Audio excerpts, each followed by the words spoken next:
And also, let me raise the volume just a tad. Dovahkiin. All right, guys, here we go. So, last we left off, a lot happened. It was a decent RP session, and it was kind of broken. Decent. It was kind of broken down into three separate kind of storylines, sorta. So we'll take it one piece at a time. After defending the front gate, and the arrival of the Holy Empire, or at least some sort of military force of the Holy Empire, led by Sir Bari himself, the Titan, the hammer of the Holy Empire, known for his angelic wings and his stout frame with mirrored, polished silver armor. It's like wherever he goes, he manifests light. And there's never darkness wherever he travels. Who is received into Mirladar, at least initially, sort of injured. He has been through a decent battle as his forces kind of crashed through the back ranks of what appeared to be some sort of undead military force outside the gates of Mirladar.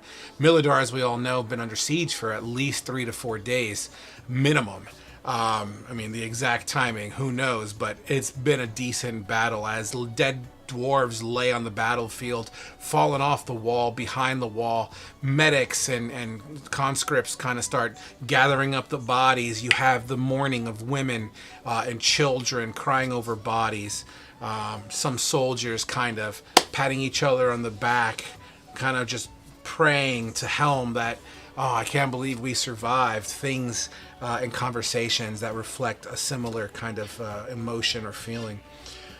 Pushing into Mirladar, it was to the party's desire to go speak to Buffoon. However, at the gate of the main palace there, at the gate of Castle Zuri, the guards had mentioned to you that right now was not the good time, that Thrain Buffoon, or the prince, was having a conversation with Sir Bari, which seemed to have been kind of taking precedence and urgency. In that, at the front gate of this, you hear an announcement, which was basically Buffoon saying, "You've earned it, fucking party time." As it echoes through the chambers and fireworks begin to kind of inside the city, you start to just hear music fill the air, turning this somber, though still somber in many portions and in many districts. You know, there's still a heightened, there's like a hidden happiness with it, or relief would probably be the better emotion to reflect there, as the armies have seen the bad guys have gone, essentially. Many of you went to a bar. At the bar, you could take a break, that's fine. At the bar, Kane and Reen, I believe, were the two that went to the bar, correct? Yeah. Yep. Reen, I think Dillinger was also there. And Dillinger. Reen taking a seat with a group of elves that seem to have caught his interest. These elves adorned in a green tabard. He knows that they kind of represent King Orin, which is the current known go-to guy, head guy of the Elven Empire, which is also known to be on the western shores of where your location is, so crossing the sea to the west. It seems to that's like their kingdom that we know at the moment.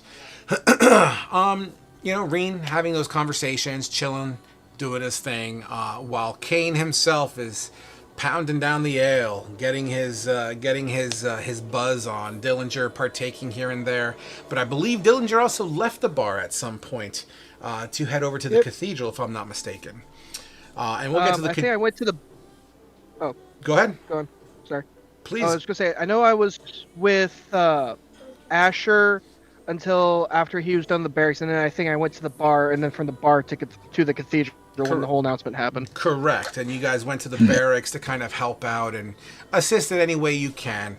After all of that, Thalia, was in the cathedral and have been asked after the discovery was made that Thalia seems to be some sort of chosen one, some sort of leadership type of role, or this idol, this trophy role of Helm, but not Helm directly, but through Helm, the Red Knight, possibly. Can you lower that, please? Thank you. Through that, a guest prayer was asked of Thalia. The whole town at this point has practically gathered together. A very visibly shaken Thalia stands up at the podium at this cathedral and says one of the most beautiful prayers Millardar has ever heard. With friends watching and random strangers watching, the ceiling begins to kind of shimmer some degree of light as the prayer ends. And roughly, just kind of not necessarily focusing on the details here, roughly that's basically where we left off our last session. There was one particular thing I do want to mention before we continue our journey, is to reflect back on Kane's little situation where upon his drinking, everything in the bar stood still like statues or like mannequins. But these mannequins were still breathing. They were still very much of flesh and bone. And after looking around, noticing a half-rotten ear on the table, and upon the words that Kane had mentioned, a reflection of the promises made and the sacrifice given, Kane reminding himself of the deed, the bar returns back to normal. So, where to start tonight's session? Who was not present at the cathedral speech? I believe it was just Kane, right? Because you were fucking passed out. Yeah. Gotcha.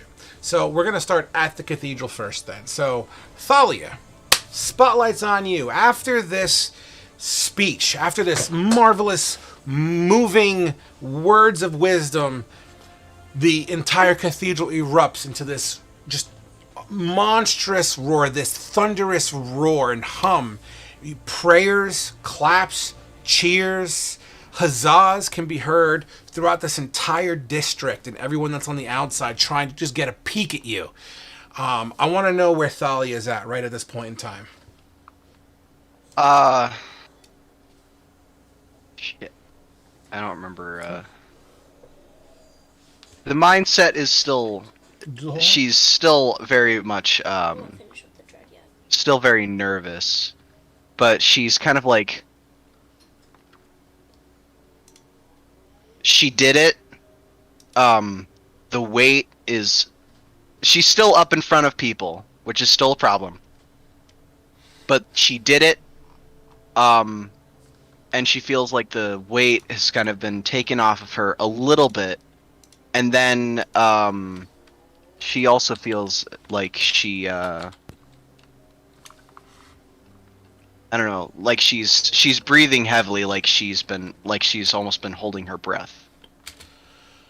As you, once again, you still have your armor on, right? You know, so your direct complexion and face might still be very much skewed from further distances, but the one... I am wearing my helmet still. Okay, that's fine. But the one person you're not fooling is Messam, which was the woman who had asked you to do this prayer. As she places her hand just behind your shoulder blade and gives you the compliment of, you did well. You will carry this proudly, I'm sure. You will show us the true meaning and what Helm wants us to be revealed. I'm looking forward to hearing about your deeds. She is just able to nod. But she does stutter out a thank you. No. Thank you.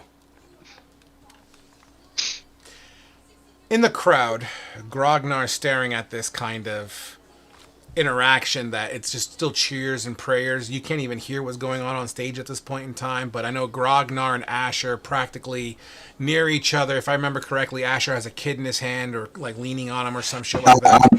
I've got that young dwarf that I helped with the fucked up leg. Gotcha. Like, almost a new believer of the Wild Mother, maybe? I'm currently still holding him up, kind of off to the side, and I know Grog's a little bit away from me, but we can see each other. The dwarven child would look up to you, because you're taller. Would look up to you. So, if the Wild Mother does the things you say, what is she? What is she? As the kid points over to Thalia. She follows the Red Knight. I'm not entirely sure what the Red Knight is, but I know the ones that follow it they want to protect others. And so are they like enemies? Who? I mean, you can't really have two gods, can you? You can have a pantheon of gods.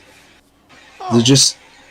Yeah, there's multiple gods, and I don't see why the Wild Mother and the Red Knight would fight. They might not agree with everything, but I'm sure they would get along. I mean, you do have your betrayer gods, your evil ones, like Tiamat and all that.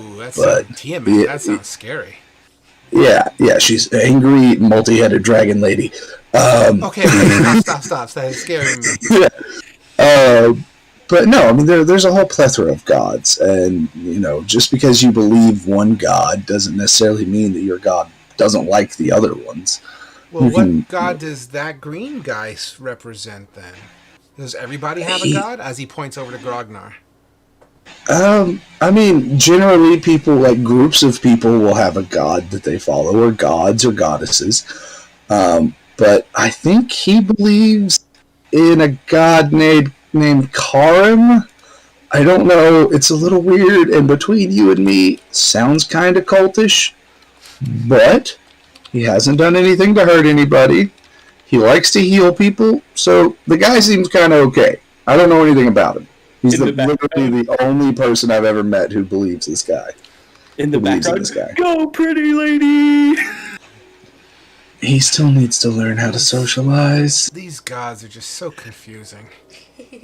There's a lot of them. I am not the best person to ask about all of them. I am just a follower myself and learning more and honestly reconnecting with my goddess. But Grognar, you would look over your right shoulder and you kind of just see Asher. You don't even hear him, but you see him pantomiming and like just talking like. I would walk over, still writing in my notebook about everything that's happening. Absolutely. It's tight in here. You're taller than most in here, but, you still have a lot of low bridges to walk around. As you kind of bump and weave your way, through and through, eventually getting right next to Asher and the child. Hello, skinny man. How goes it? Ooh, small child. My name is Asher. Hi. Been over this. This is Amin. It's still, okay, out of character, it is still throwing me off that dwarvish children are, like, in their 20s, okay? Mm-hmm. It's still fucking with me. Okay, back in. Right. This is Amin. This is Grognar. Hello, tiny bearded man. You look strong, warrior. He's a good kid. We were talking about gods or something. Something that you have this Kali Ma god or something? And then you got Karim. Oh, Lord Karim, god of knowledge. He likes learning things and spreading Does he know? Sharing his knowledge. Go shower. No, shower. Oh, that's weird. I just don't understand. Gods are complex. Go with the one that calls for you. The one that gives you the most guidance is the one to be trusted. They are the ones that will protect you when you are in dire straits. Caveat to that. Except for demons. Don't trust demons. Don't listen to any of them if they're like, hey, we want you to go murder your whole family, or anything like that. Like, don't listen to the ones that want you to do bad things. I want both of you guys to roll a persuasion check, please. Oh, God. Oh, yes. Hey, I have proficiency in persuasion. I rolled a 12. Yeah, I don't know. My mom prays. What do you think my mom prays to? Probably that man. Ask her. Have a conversation with her about it. That's how I found out about the Wild Mother. I spoke with my folks about it whenever we would pray and everything, go to temple. Yeah, that's how. This is how I learned. Oh. I look at Grognar's book. What do I see? Is it all in Orcish? The first text, is readable by anyone because technically that's what it's based on. I don't know how he wants to play it, but after that it's in Orcish. Because it's a prayer book. Okay. So I guess it would be written in common? It's your book, you tell me. Yeah, I it's guess your the book. beginning is written in common, and it just gives a brief description of a god that has a vast library that's ever expanding. All right. Constantly collecting knowledge, willing to share with those who believe. So this conversation continues to ensue as the church is slowly thinning out, or the cathedral is starting to slowly thin out. The doors weren't made wide enough to, get everyone out in one swift thing. Dillinger, I remember you being kind of out in the crowd, if I'm not mistaken, right? Yep, because Dillinger's kind is often not welcome inside religious buildings. And as you kind of pass through many of these dwarfs in the street, and it's not just dwarves, and with the arrival of the Holy Empire's regiment, you have a kind of mixture of races at this point. You got some elves, predominantly dwarf, but you have elves, you have some humans, half elves, things of that nature. They kind of bump around. You'll find that especially the individuals that are of the Holy Empire, they seem to give you those side eyes. The kind of eye that you'd expect. Like, what the fuck is that doing here? Because, beknown to you, but unbeknownst to maybe many of the party, tieflings are known to be very demonic, at least in this world, on their side of the equation. And there is an active demonic force elsewhere in the world. So people, especially the Holy Empire, who's been fighting that Western Front, they would be a little bit more with you around. Yeah, it's the natural biasm. Yep. 100%. But, the street is tight. What do you plan to do, Dillinger? Where is it? He knows Asher's that up actually in the cathedral along with Thalia. So he's kind of just like standing outside of Tente on the kind of like wrapped around one of the horns, just kind of sitting there. Just kind of waiting to see Asher kind of filing out. Sure. And he recognizes like the stairs and all that stuff, and he just tries to not like make eye contact back with them and just kind of try to ignore them. Fantastic. It's something he's used to, being what he is, especially with the more demonic looking ancestry of him, i.e. said wings. Yep. Absolutely. So it's something he's a bit more accustomed or used to. While not pleasant, he knows how to ignore. Absolutely. And as you kind of just lean, keeping a lower profile and just watching this ocean of people just kind of flooding out, many of them passing by. Wow, that speech was great. Oh my God, hopefully we can be saved and the Dwarven Empire will be strong again, and just random chit chat, people kind of telling these tall tales and, false expectations and things of that nature. Fate, Irene, you left the bar, or did you stay there as well? No, I left the bar to watch Talia watch the thing. speech. All right. So the speech has concluded. Just off to your eye, you definitely would see the low-profile tiefling.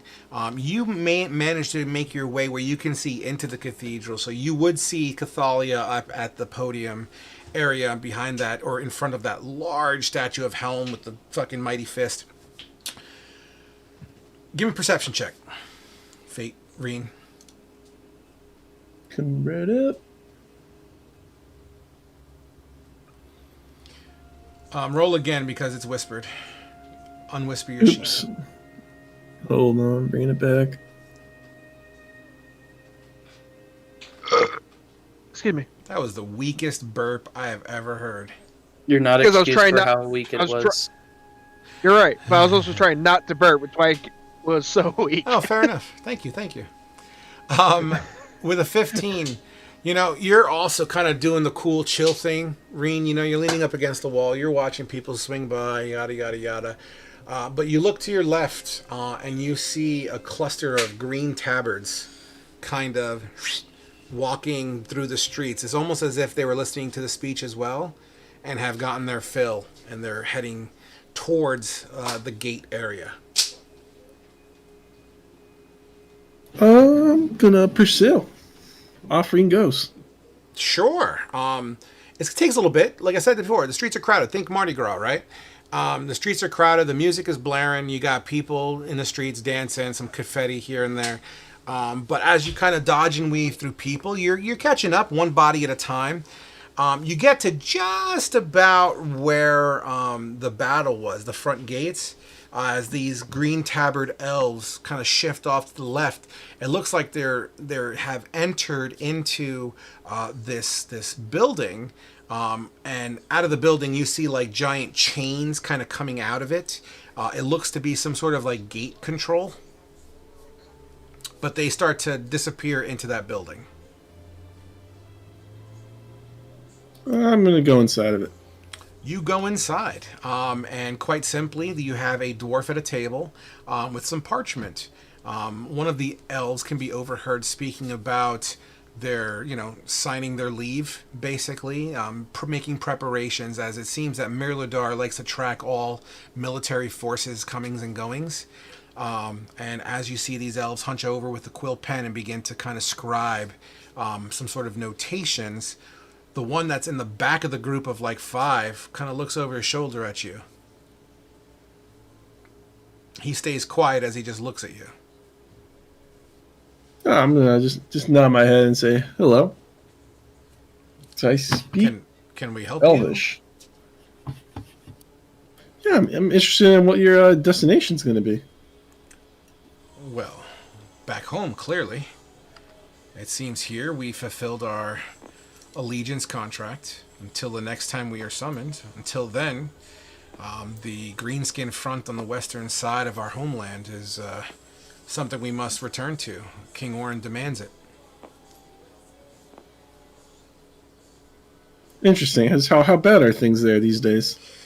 We've been able to maintain our woodland borders, our mountain cottages. We have lost many. Many of the humans that dwell just off to the rivers. Last we heard, their homes were torn asunder and burned and sieged. It was strange, though. Something about purple fire. As you can tell, purple fire is something that we want to stay urgent with, so that's why we leave now and are unable to enjoy the festivities. We are curious, however, why do you ask? You heading directly there, or are you making any stops along the way? Well, the only port town that's known to inherently be safe right now is to that of Bestow. So we'll probably be swinging through there. We have to head through the marshes and just south of the burning woods. But nevertheless, it's about a 3 to 5 day journey on foot from there. But from there, we hop a ship. Interesting. I have some business to tend to in my homelands. Could you use the company of one more? I mean, It's always nice to have an extra sword at the ready. Just understand that you're going to have to pay your keep. What services are you good for on an open ocean journey?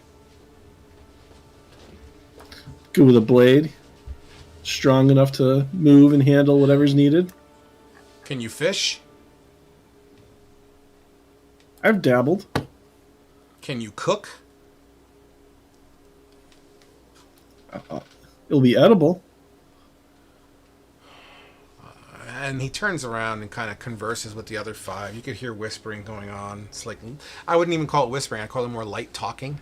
The one that seems to be the most adorned and decorated by these patches, or at least these little crests on his arm and chest, comes up to you. We will happily take you under our tutelage and under our favor. However, this is not a free ride. The expectation is you'll be expected to either do our bidding or be the first one in on combat. You are aware of this. It's what I do. The ocean is treacherous the further west you go. Piracy is at its all-time high right now. Tal Rune is infested with criminal elements, especially in the unregulated territories of the water. You are prepared for this. Of course.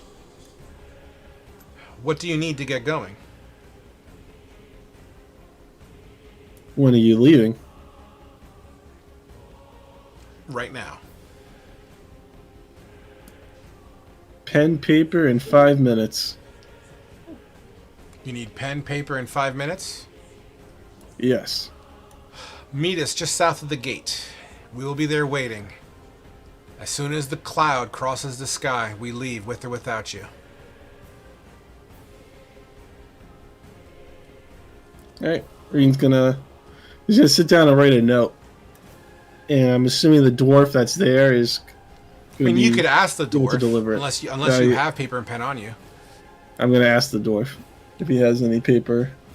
This parchment's for military use only. What do you need it for? Just gonna send a note to our party real quick. A note? This is no library, boy. If you want paper and notes, try some of the confetti on the floor outside. Hey, I was at the gate. I got stabbed in the chest to defend this place. I can't have a piece of paper? He kind of pulls down the ruffle and you just see, of his chest, and you see this massive missing mass of flesh that's scarred over. Looks like he was stabbed by like this huge spear or something. Boy, we all have our wounds here.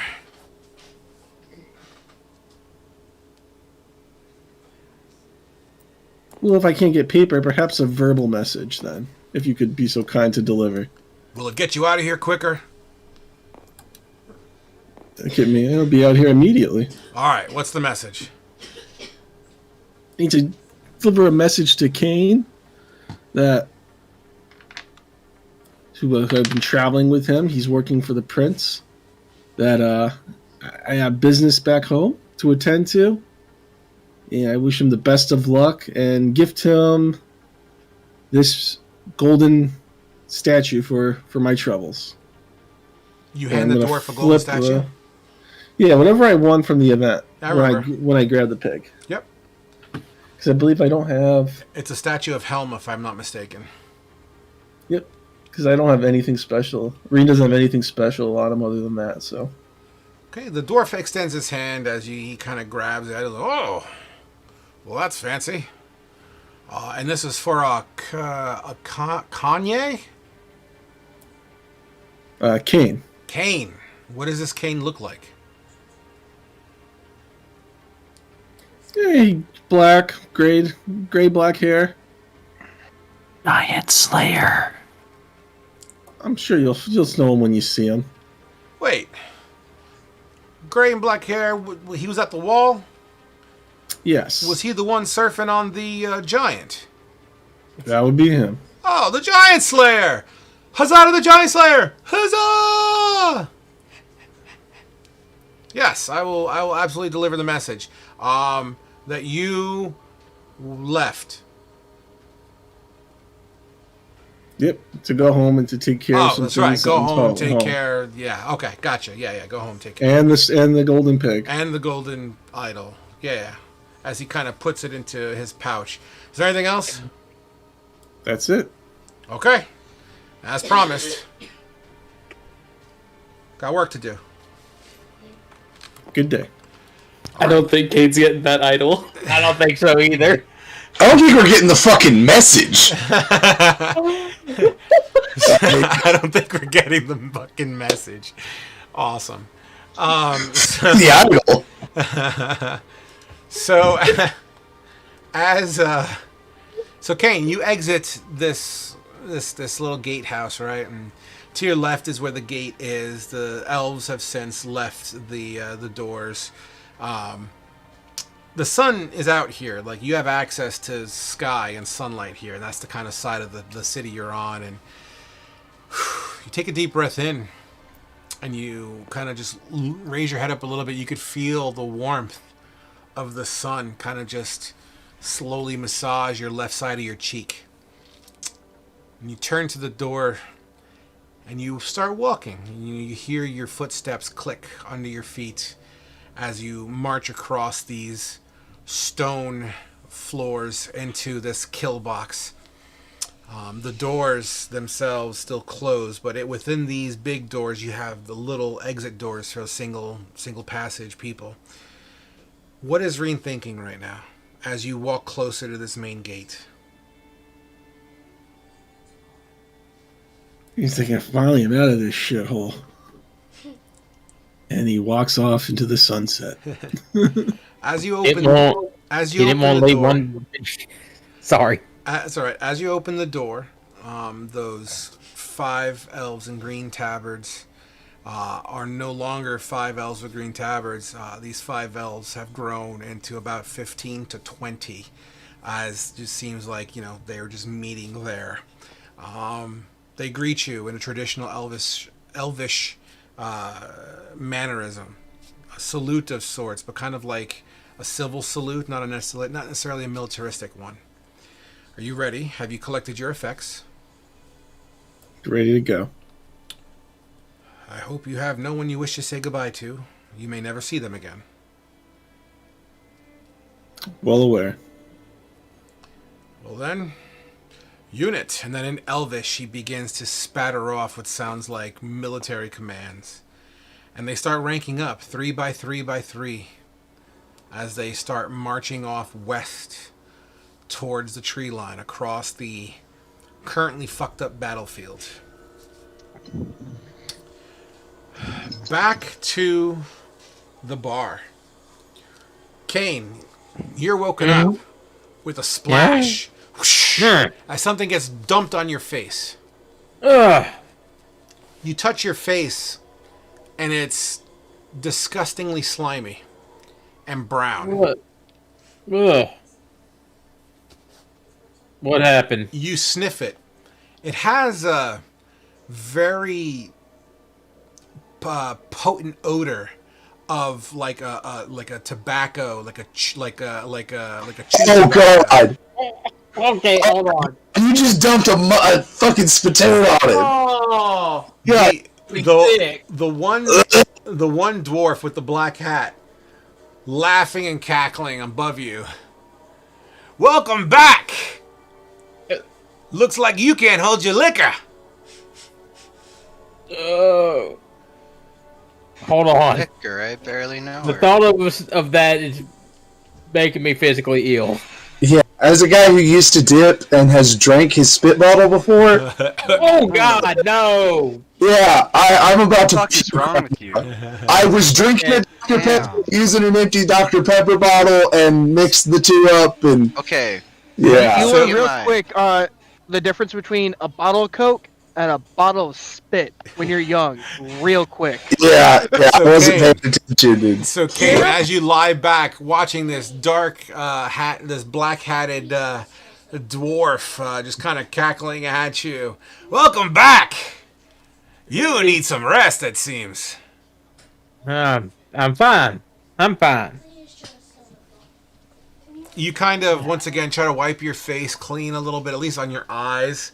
And as you kind of peel away, it kind of has this stringy little thing going through it, and you kind of Just it's gross. It's gross. Do you have like something I can wipe my face off with? Yeah. As he points over towards the bar waitress, he kind of snaps his finger and points, and the wench kind of tosses this really dirty rag, and he kind of whips it down at you. You know, this is more than I do for my own children. I take it and just quickly wipe my face off, and As you wipe your face off, this rag has a very potent odor to it. It's like a New Jersey Turnpike. It's got every matter of liquor, beer, bourbon, and whatever the bar has caked on over the course of a week. The Giant Slayer's getting mistreated. This should be nothing for the Giant Slayer. it is. Trust me, I've had worse on me before.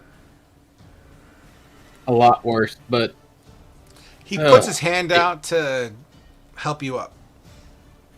thank you. I get up. He pulls you up, pats you on your back. You know, I drank with many fools, knocked out many a tooth. But you're different. I like you. I like you too. So what's next for you? Have you ever heard of a town called Beaton? Well, yes. That's a lumbering town, if I'm not mistaken. Many of the furniture we have here, I believe, came through either Beaton or Bastow. Well, that town's fucked. Yeah, seems to be the norm these days. It's a shame, really. A bunch of greenskins came in through there. Greenskins, huh? Filthy creatures. Exactly. Never liked them. And they tore ass through the place. So what's it to you? Are you like family or something? Nah, see, the reason they tore ass through the place is because we accidentally caused an avalanche that destroyed their camp. Well, why? Avalanche. What? Okay, and he seems to be interested in whatever story you're about to tell. So, they hired us to go up in the mountains to find out what the fuck was going on, because they just saw lights and shit, and things in the mountains were coming down that don't normally come down from the mountains. Are you talking about the dragon? No, the lizard people. The lizard people? We ain't seen no lizard people in these mountains. We've seen the dragon. Oh no, there's lizard people up in their mountains, man. We saw them. We fought them. Did they seem to have some sort of affinity to the dragon? Maybe. I don't know. I never saw the lizard people and the dragon in the same place, but we saw the dragon. By the way, the dragon almost killed us. Did I tell you how we got into Mirladar? No, do tell. So, we were going up the mountain because there was the huge siege outside the gate. And we were going up there, and zombies were chasing us, and then the dragon comes around. He's about to breathe fire breath, or ice breath, whatever kind of breath it breathes. About to breathe on us, man. And then what'd you do? we said we could either get breathed on, or we could jump over Mirladar. And we said, fuck it. And we jumped. No way! How did you survive? The Asher friend. Asher's friend. Asher's one of my companions. He has a friend who reads. Wait, you telling me you survived the fall by reading? he read like a parchment of thing, and then our fall just went from fast to slow. Roll me a performance check, please. Like, y'all, dude, did you watch that touchdown? That's So- all I'm thinking of this entire Dear time. Kane, my buddy, you clearly had way too much to drink. I'll tell you what, I'm good with stories, but if you want me to push this one along, I can, if you want. Plus, it'll make for great punching material later. Nevertheless, look, I got better things at the moment I gotta attend to. It's like half past forever. I haven't been home in many hours. I probably gotta feed my kids. But I'll tell you what, if you want to tag along for a meal, you're welcome to come with. That sounds like a good idea. Yeah, you can tell me more of these stories that are fake as we walk. It's almost like that whole drow thing. That guy coming through telling us he killed a whole bunch of drow earlier.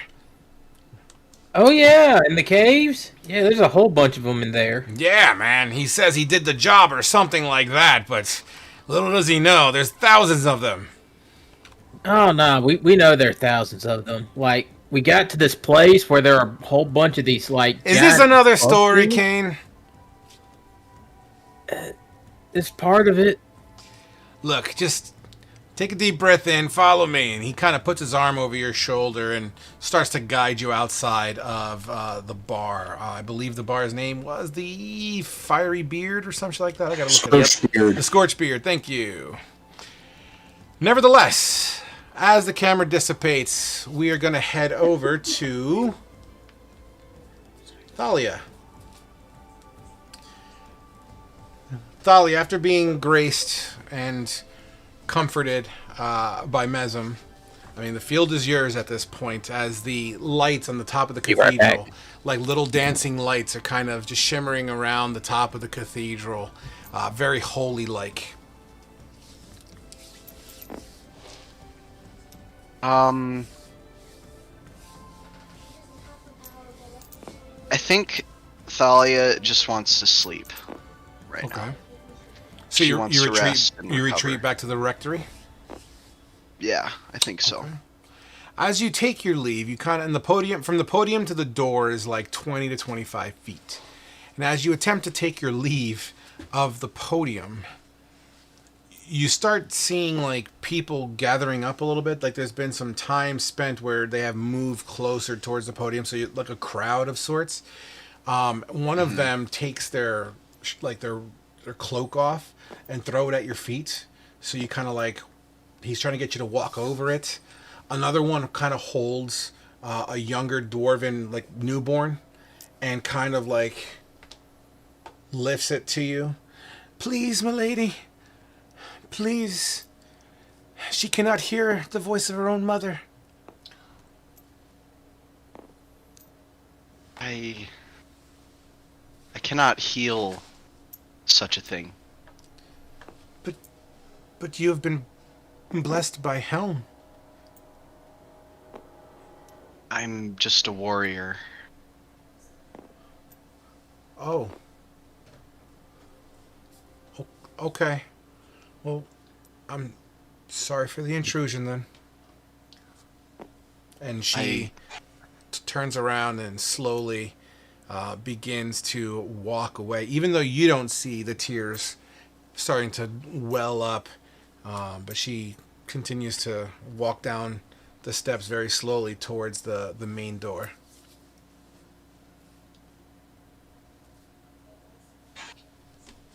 Yay. Why do you do this to me? I can't do that. Never mind. Is everything okay, milady? As Messam kind of holds you on your shoulder and kind of rotates to the front of you.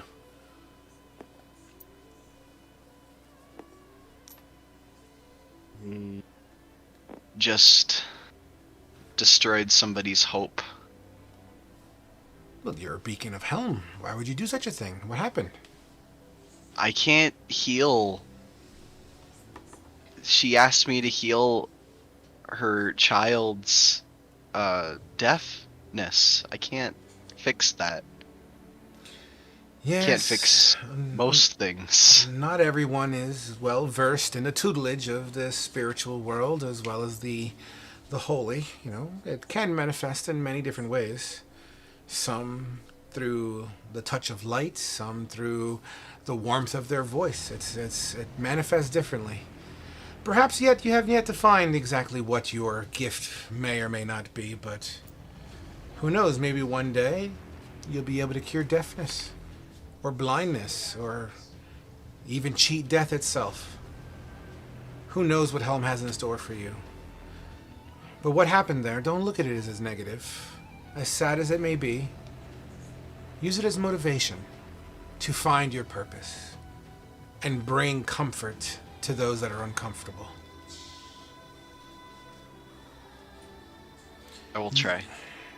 You know, you may wear the mask, but your exhaustion is clear to me. Go get some rest. Thank you, milady. She bows. She kind of bows her head, and I bow my head and walk towards the rectory quickly. Or anybody else can stop me and ask me for something impossible. As the crowd follows you towards the door, you're a little faster than them in a proper way. You're walking like a speed walk, you know, not trying to be a dick about it. And the door closes, and you could just, as you're on the other side of the door, it's still as the grave in here. It's the only rumblings you hear is whatever's coming, whatever noise is coming through the door, which is like a light murmur, and you know, the chanting and just kind of the muffled sounds of voices. But you kind of stand behind the door, just staring into the rectory. You know, the bedroom to the left, the little living quarters just off to your front right. You know, there's some candles about and some idols and effigies. You have a moment to take a deep breath, and it's quiet enough for you to hear your own breath and think. I think she'd slump up against the door and kind of sink down to the floor.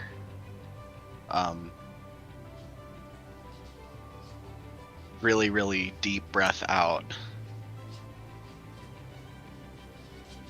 And I think she'd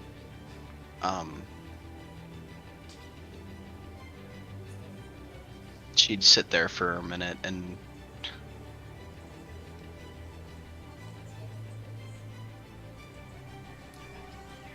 after some time she'd get up and seat herself by, there's a fireplace, right? Oh yeah, this rectory Okay. may be small, but it's got all the trimmings. Okay. So she'd start a fire if there isn't one already. Okay. And begin to take off her armor, polish, say her prayers, or her kind of ritual before she goes to sleep. Gotcha. If there are candles or incense, she'd probably burn those. And she'd spend the rest of her free time for the night maintaining her armor and her sword. Beautiful. Preparing for bed.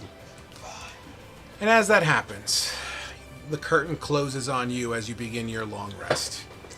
Asher, Grognar, and Dillinger. At this point, the cathedral is mostly cleared out, as about a half hour has passed since this speech. And it's been about 20 minutes since you've seen Thalia kind of tuck her way into the rectory, Grognar, you particular, because you've been all about pretty lady. So, Asher and Grognar, as the child has made and said his goodbyes about 5 minutes prior to this, and thanking you for your tutelage, or at least, you know, conversation about gods and higher powers and beings. Dillinger, you would see this very, I'm not going to say crippled, but he's a limping younger dwarf who has this, you know, he has like this one fucking crutch, basically, that he kind of leans on as he's going down these stairs. In the doorway behind him, a couple of feet, you would see just Grognar and Asher kind of blabbing away at something. What are you going to do, Dillinger? I'll walk up to join him. You two would see Dillinger kind of making up to you. He's like one step below you guys as you guys are standing on the top step of the exit, stairway. Yeah, he comes up to you, Grognar. Hello, wingman. How goes it? Did you enjoy Pretty Lady's speech?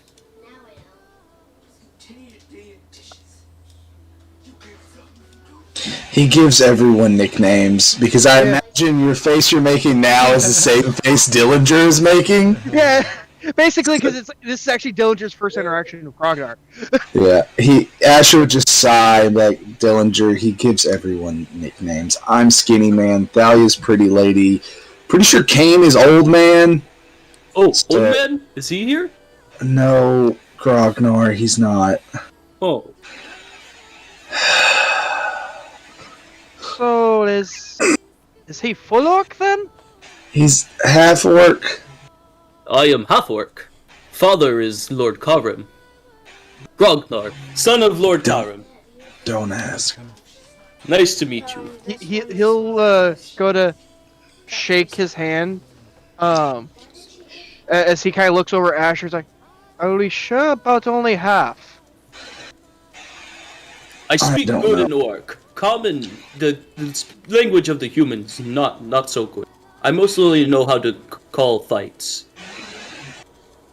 I don't know. I found him tied up to a post after Beaton got attacked by a horde of orcs. I don't like greenskins, personally. There's a lot of history there. Grognar's not terrible. I've never really dealt with half-orcs before, but, like, they're not terrible, but he's weird, but he's alright. Also, Asher, Skinny Man, thank you. Thank you for inviting me to your horde. You're welcome, buddy. You're welcome. And Ash shakes your hand. As he's hearing you say it's like you about getting like captured by orcs and all the other stuff, like Dillinger and even like Tente, the little inkling, are kind of like both kind of turn their head at you, like in that kind of, and you untied him and kind of like the. I didn't realize he was a half orc until I was already there. And then I felt obligated because he spoke to me, and so Skinny Man is good, man. okay. Skinny I'm a Man is good person, but I'm nice sometimes. He's always nice. Don't let him lie to you. He's amazing kind. Dillinger just kind of shakes his head. It's like, Next shower, please. I'm the last one to here sit here and judge, and it's like just kind of like what, just doing the whatever. Also, Get enough don't confuse alcohol in me. Grognar. Don't forget about what Grognar dislikes as well, Skinny Man. He no like other horde as well. They follow Grumush. They are liars. I just want to kill a really fucked up looking white one. Well, or talking, Tente's going to kind of moves over and kind of like sits on Asher's shoulder, dropping ink as she sits there. Hi, Tente. And Asher will reach up with like one finger and just kind of like scratch her head. Would she was, guys. Do I what? use you as an inkwell.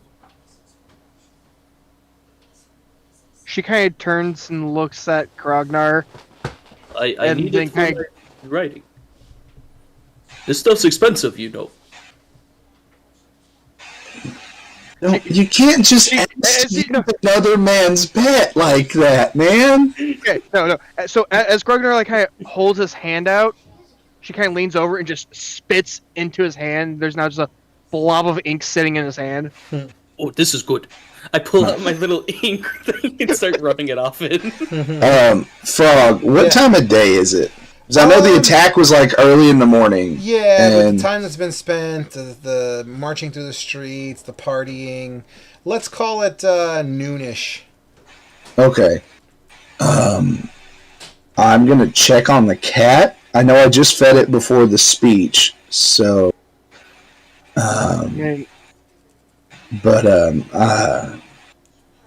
It's been a couple hours since then, though, in game, correct? Correct.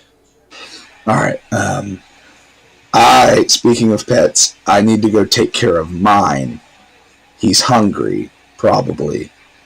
And y'all are more than welcome to come with me. And Asher is going to head towards, like, I assume there's like a park or something with like benches that we probably walked by or something. Yeah, that sounds reasonable. All right, and then Asher's going to head over there and just like sit down. Are there trees? Not inside Milidar, no. No. You would Okay. see a lot of stone structures, stones, Okay. statues, and effigies. Yeah, Asher's jonesing for a fucking tree right now. Yeah, I'm gonna find like a bench to sit down on, and I'm gonna check on the cat and try and It'll feed take it. you 15, 20 minutes ish to find some place suitable for you. But sure, there's no real qualms with that. Okay. Are you going alone, or are people following you? I invited Grog and Dillinger to come with me. I'll follow with. On a side note, though, he finally remembered about the damn cat without being mentioned about. No, Kane mentioned it to me as I was about to bring it up. So, yeah. Awesome. Did we get a short rest during the speech? Quick question. Yeah, there was enough there for a short rest. That's fine. Sweet. Okay, then I'm heading back to the infirmary to heal more people. Okay. Goodbye, Skinny Man. I have to go heal some more people. They are hurt. Get back with me later, Grog, so I can translate that fucking metal book for you. Or do you want to just leave it with me and I'll read it and tell you what it says? Alright, cool. And I'll take the book with me. And I hand you my other book. Write it in there. Okay, Dillinger, do you have a pen I can borrow? I hand you a quill and the inkwell. I don't need the inkwell, but I'll take the pen. It's like we've got a portable inkwell. And Tinte actually likes me! Yeah, I'll go and find like a bench to sit down on with like a Dillinger with me if he wants to. And I'll introduce him, because I don't think I've ever actually like, introduced you to the cat. So, like, you've seen when me you were feeding it last time. Yeah. Cop. Well, it's a saber-toothed tiger cub. Hey, It's a- bloody what? It's a long story. His name is Jaeger. He's cool. I killed it. We killed this. Talking about a damn hag, and now you're talking about a saber-tooth cub? When we had to flee Beaton, we got our asses kicked. Have I told you about Beaton? No, I haven't. So I will. Quit beating around the bush, Asher. As we kind of go, I guess you can fill them in. Yeah, I would fill you in on what happened with Beaton and like the hag and everything, and then get to like when we were leaving there, we ran across a cabin with these two saber-tooths in it. Asher tried to talk it all down. It went south. We killed its parents. I just wanted to fucking keep something alive and actually save something for once instead of just killing and failing at everything. So I have Jaeger. And by the gods, I'm going to keep this fucking cub alive. Skinny Man does like and is very nice. And so that's the quick and dirty on why I have a saber-toothed tiger cub. Speaking of keeping it alive, what do you plan to feed it? I have the butter and water stuff still. Gotcha. Why don't you roll me a d6, please? Okay.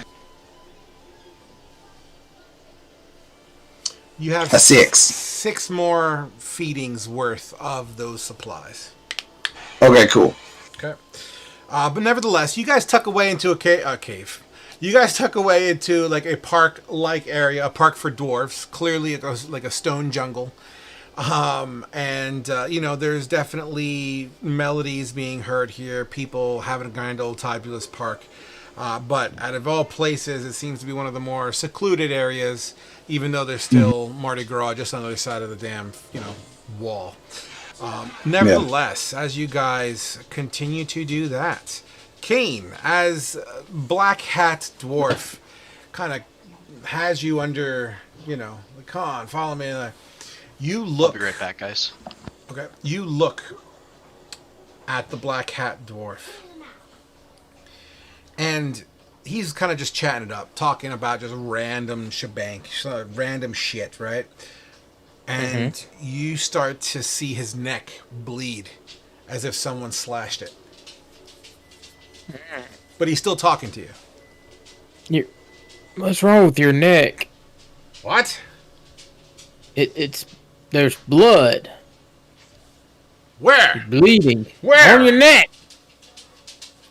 And he touches it. As he does that, as all that little commotion happens, you kind of snap out of it and you don't see his throat slashed anymore. Fuck. Are you feeling alright? Are you sure you just had the drinks and not something else? As I know, I just had the drinks. Did you spike my drink? Nah, I just punch in faces. I don't need the assistance of a handicap. I don't know. I had made a deal with a hag. She's been sending me psychic messages. Whoa, hold on. I don't hang out with no hag people. I ain't no hag person. Do I look like a hag? You said she talks to you psychically. Yeah. Yeah, She's pissed at me. Yeah, that's crazy. I'll tell you what, I gotta take a leak.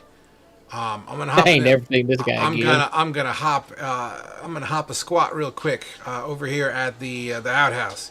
Stay here. Okay. Okay. Okay. And he goes off, and the door closes on what looks to be some sort of small shelter.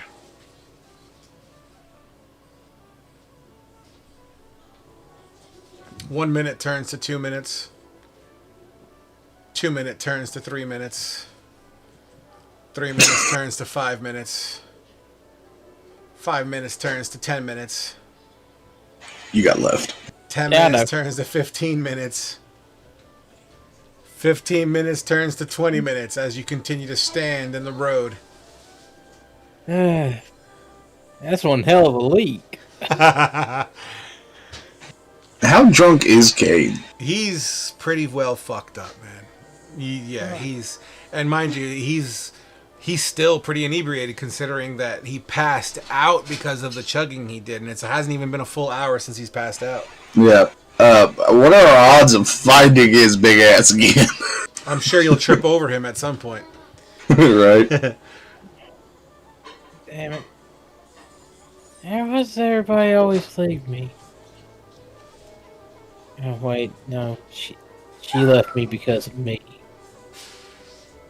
What?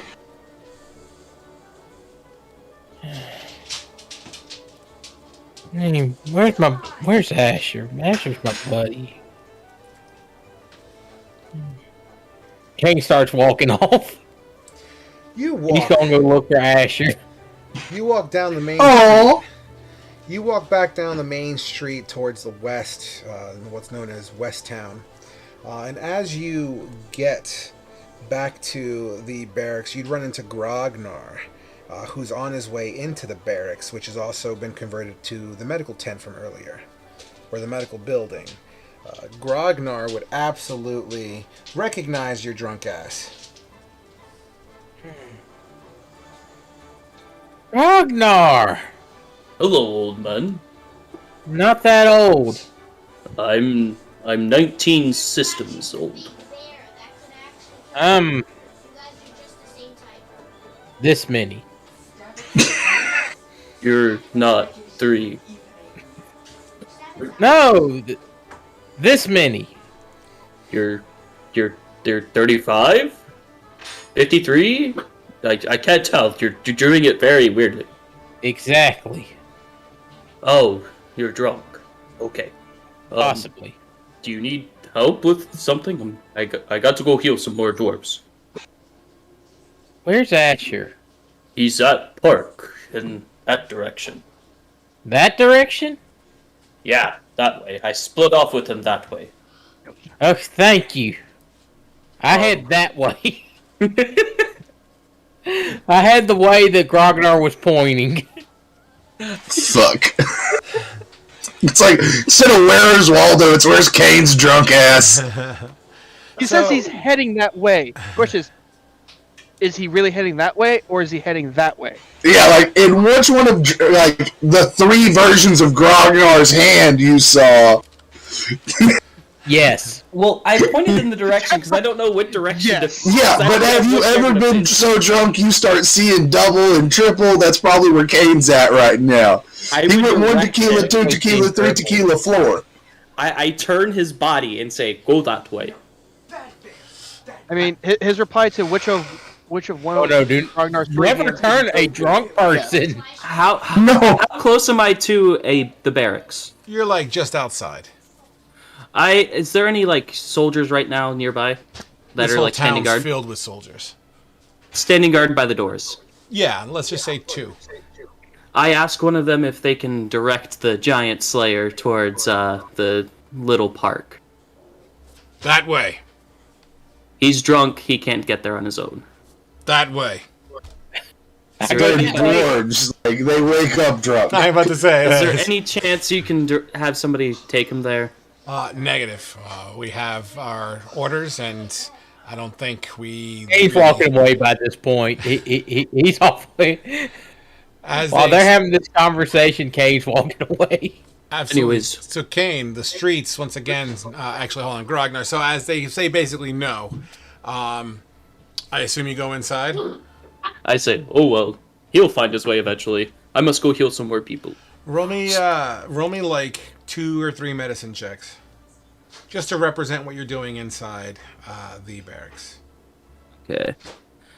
I was gonna focus on my magic first, but That works. It's whatever. It's just like I said. It just makes it official what you're doing. All right. So you take some time, and you try to assist in the barracks. Kane, as you walking and bumping through, you're alone for about a good 10, 15 more minutes. At this point, the kitty has been fed, by the way. Cool. And the cathedral, as you look to the right, the doors are now closed, but you're like, but you get bumped into, right? Like there's just so many people that some dude just randomly bumps into you. Sorry. That's okay. Okay, good. Thanks. It's a busy street, huh? Motherfucker. All right, yeah. This is, I hang out in the street quite often. Yeah, I'm gonna bye. And he begins to kind of jog away. Roll me a disadvantage perception check, please, Kane. Ooh. You hate to see it. You hate to see it. 8. Damn. Yeah, because the other one was a crit. Okay. Mm-hmm. Okay. What are you gonna do? Keep looking for my buddy Asher. Sure. As per the directions, you're inebriated, but you're not like completely shit faced, right? So you at least have an inkling, like, oh, he told me to go that way. And eventually, Dillinger and Asher would absolutely see a stumbling Kane. I imagine we hear like the occasional shout of like giant slayer as Kane's like stumbling through the 100%. fucking thing. 100%. Yeah. Before Kane got there, I'd have let like the cat out of the sash to kind of like walk around, Yeah, you stretch can do its that. legs. That's fine.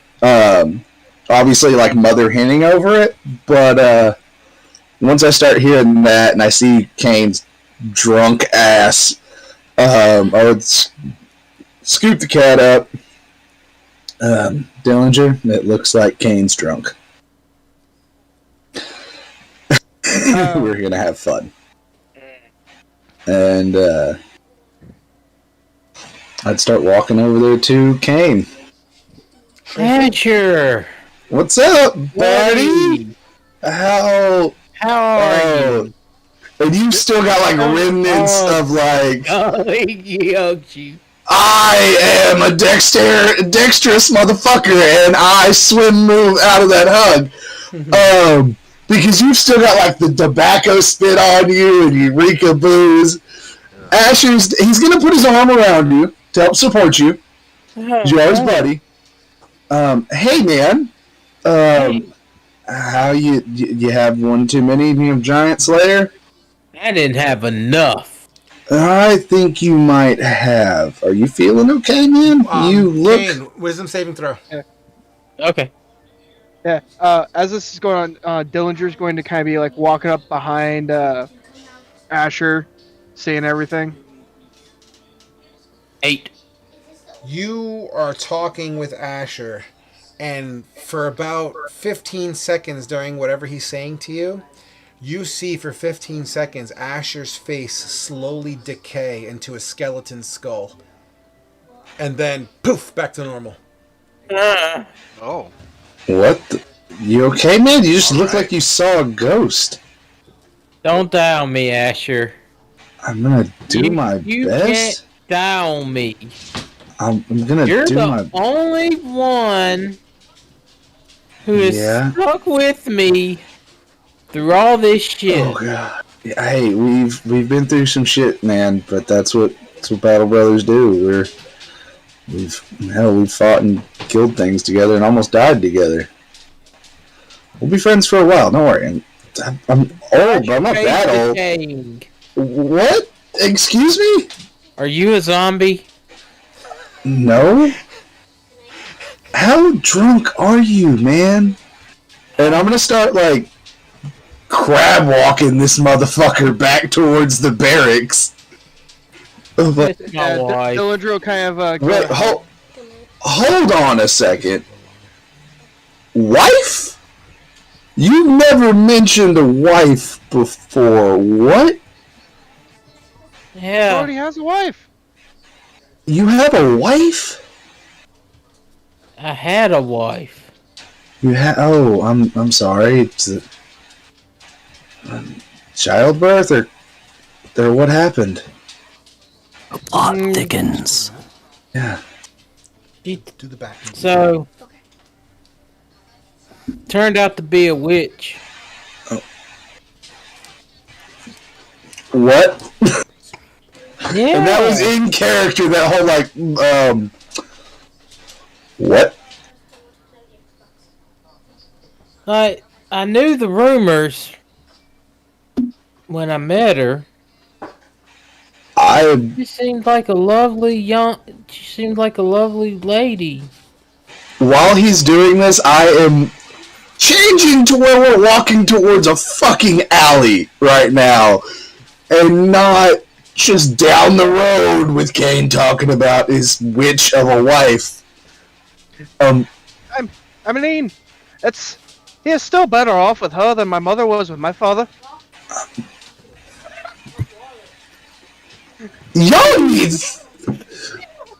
I thought I came from a fucked up household. Jesus Christ. Okay, Buddy, wild mother. The horns going out of my head. They aren't about aesthetics. I just, the wild mother creates a lot of different things. I try not to judge my goddess's creation. And I'm not just calling her a witch because... Yeah, was she like No, she was great. She helped people and all that. She married my ugly ass.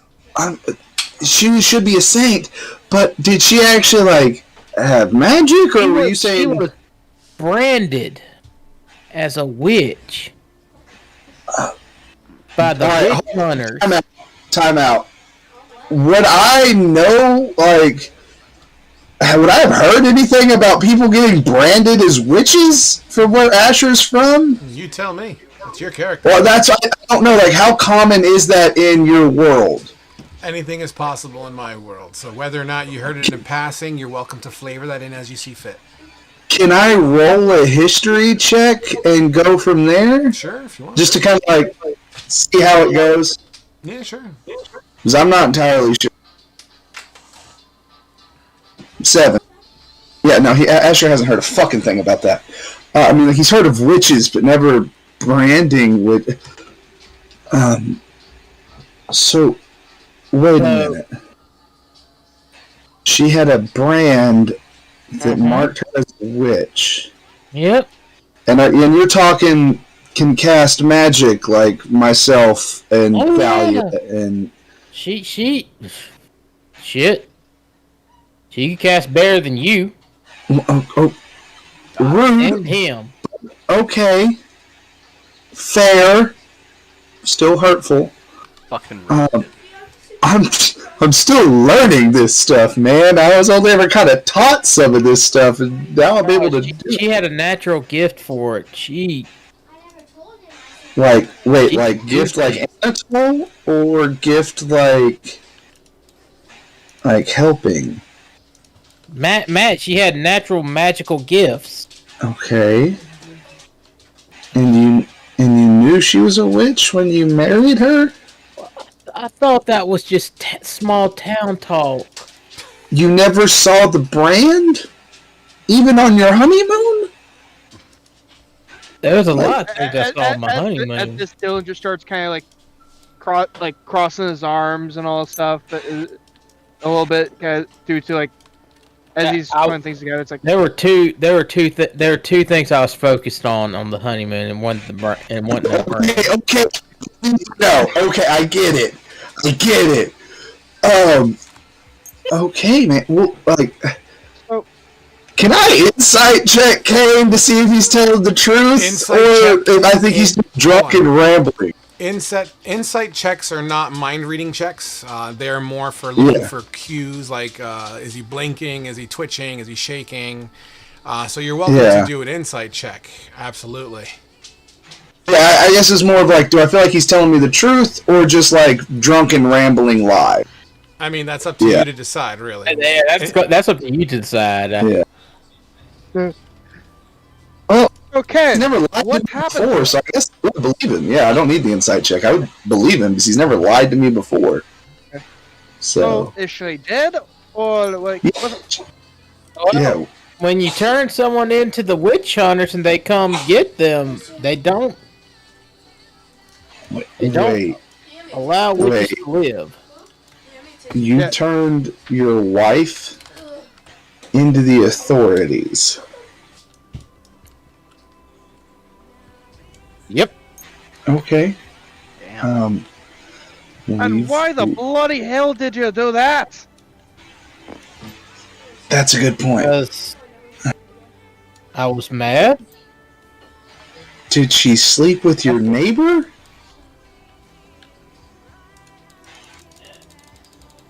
Why were you mad at her? That she lied to me. About what? She swore up and down that that everything they said about her was a lie. It's I'm day sure one. She lied. I mean, we've all lied, Kane. Are you gonna turn me into the authorities next time I tell a lie? Have you committed a crime? I mean, I've definitely taken on some shady contracts that was a mercenary. It's towing the line. Yeah. It was the worst mistake I ever made, too. What? I couldn't. Getting married or turning her in? Getting married or turning her in? Both. Okay. Burnt down the farm afterwards. Couldn't bother to see the place we built together. You know, Then, the drinking makes sense now. And did you already have your abilities before you met her, or is this something that came afterwards? nah, my mentor found me drowning in a bar. Just before I went to go stab the guy that took my wife away. I would have stabbed him too. I don't doubt it.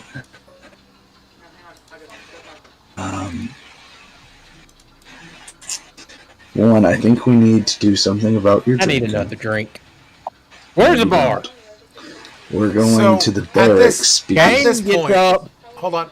At this point, between all the conversations, everything that's going on, The day afternoon begins to, change to hunger and whatnot. So you guys are probably a little on the tired side. What is the full-on plan? As Thalia is already fucking snoozing up a storm. Well, I know we were waiting to hear back from the prince on when we could come speak with him. So we were kind of just killing time until we got the word to go speak with the prince. As you guys make your way back to the barracks, you would see a company of blue tabards begin to make their way to the western gate. In front, even though you can't physically see directly, all you see are the tips of these kind of illusionary angel wings that are golden as they start to march out towards the western gates.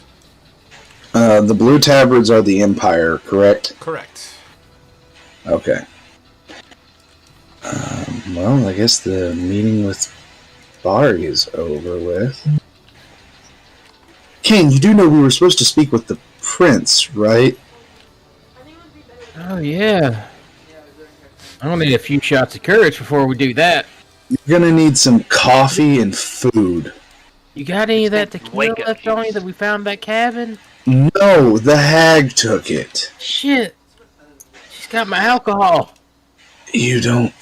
Fuck!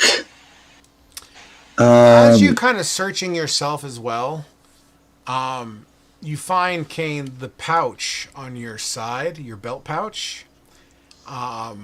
It seems to be opened. Belt pouch is open. I reach inside my belt pouch. You reach inside your belt pouch, which I'm going to flavor to say is where your gold was stationed, as well as your trophy, which both seem to be missing. Trophy? Yes, your class has a trophy that you keep with you, a kill trophy. Oh, yeah. As the drunkenness reaches reality. A trophy's gone. What was the trophy, Kane? That's a good question. I never thought about that because it's never come up till now. What the fuck are you talking about? Blood Hunter has a trophy that they gain. Oh, okay. I don't know anything about the Blood I think Hunter, it's so... the fighter. It really doesn't do That's anything trophy for us. too, It's doesn't just something we carry It's around. flavored with us. text, but nevertheless, Yeah. it's Yeah. missing. It means something to Kane.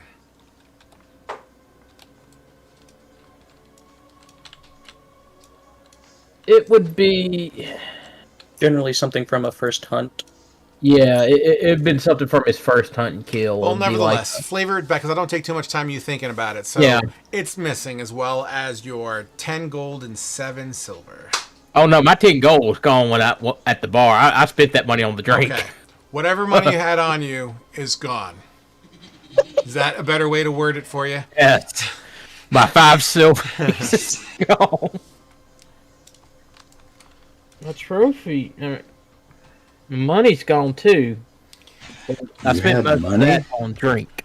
The You an individual comes out of the gates. He seems to be, if a dwarf would wear an era appropriate suit, but it's not a suit. You know what I mean? Whatever fancy nobility garb he'd be coming out with. It's got ruffles on it. He has like a quill hat. And a dwarf, and the quill hat itself, like the material's like this purple velvety kind of a look. Looks quite pompous. He approaches you. He's a little bit of for a dwarf, he's short. He's definitely on the smaller side of the dwarven spectrum, as well as thinner. If anything, he almost has the physique of a human, like a big human child. But for a dwarf, that's fucking tiny. And he approaches us? He approaches you guys. Yeah, so you're the ones that were next, right? Aren't you Yeah. a little short for a dwarf? Kane. Shut up, Kane. Thrain. What? Buffoon, He's short! Fucking shit. You You have let the man a talk. moment of window of opportunity to speak to Thrain Buffoon. I believe you requested counsel. He is ready to Yes. receive you and your words. Lead the way! No, Kane, you are staying out of this. Asher, You're Asher, I'm fine. I'm fine. I can do this. Can you Grognar, give you us see a- this commotion as you walk past the door as you're helping people, you know? And you kind of do one of those double takes, like, oh shit, those are my people outside. That's a Kane very starts short. to walk towards the entrance. Asher has a hold of his shirt collar and is pulling his drunk ass back. I What are you grab a doing, few more Doug? bandages and I head out, saying, "I must go. I'll be back. Promise." Thank you for your help, Sir Grognar. My pleasure. Whenever my party is able, I shall come back and heal some more. It I got appears as if you want to cancel your appointment with Thrain No, Buffoon. no. Listen. Stop talking. Can we have a moment? My friend partied a little too hard with the after-combat celebration. I bring Your Asher along. personal squabbles are of no concern to our leader, Thrain Lead the way, Buffoon. short man. Apparently you might need to make another time when you are all in accordance to each other to receive the voice of our Thrain Buffoon. Do have a good day. Can I schedule an appointment with you now for tomorrow morning? Or sometime tomorrow. He kind of opens up his lapel and kind of And I'm very sorry.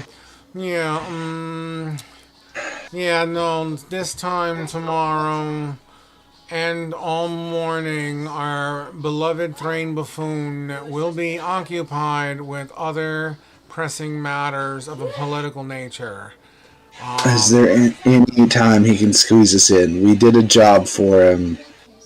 Well, I would recommend taking what's currently scheduled or getting to the back of the line. Okay. Ragnar can talk to him for you, Asher. skinny man. Asher, I'll be quiet. I'll let you do all the talk. How much time do I have? Because, sorry, go ahead, Dillinger. Oh yeah.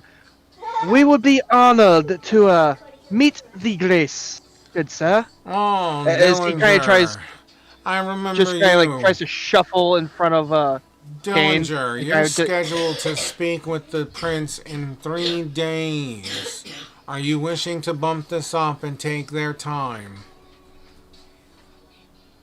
He kind of glances over towards Asher. I would still like to speak with the prince now. I just need a couple minutes to put my drunk friend to bed, and I need to try and find some of my other party members so we can go speak with the prince. We weren't ever told when we could speak with the prince, so we didn't know when to be ready. As I have stated before, the prince has no cares of all civilian matters outside of political nature. This appointment is on the verge of being canceled and rescheduled for next week. Okay, 1 second. Grognar, can you do me a favor?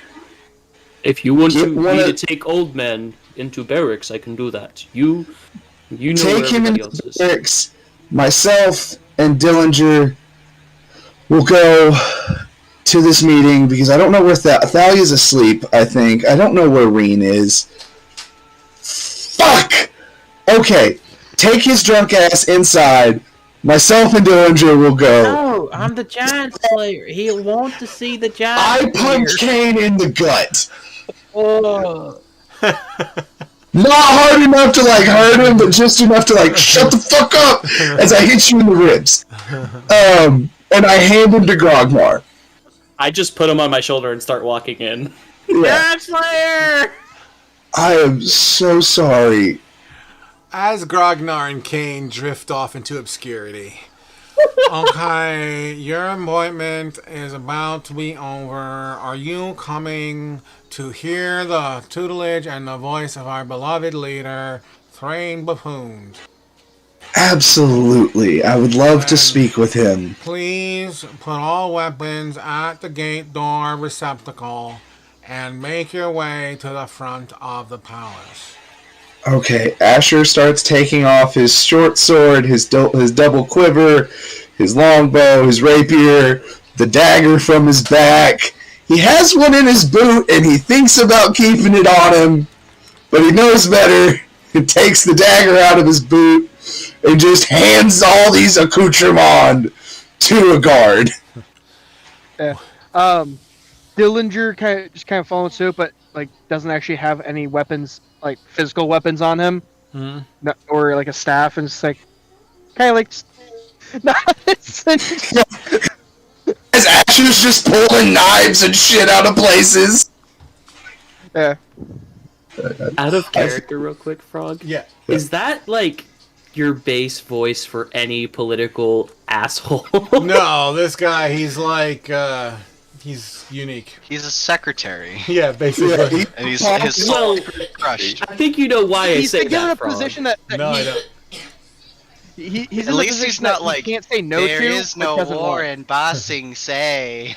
Waiting. God damn it! There is no war in Bossy Say.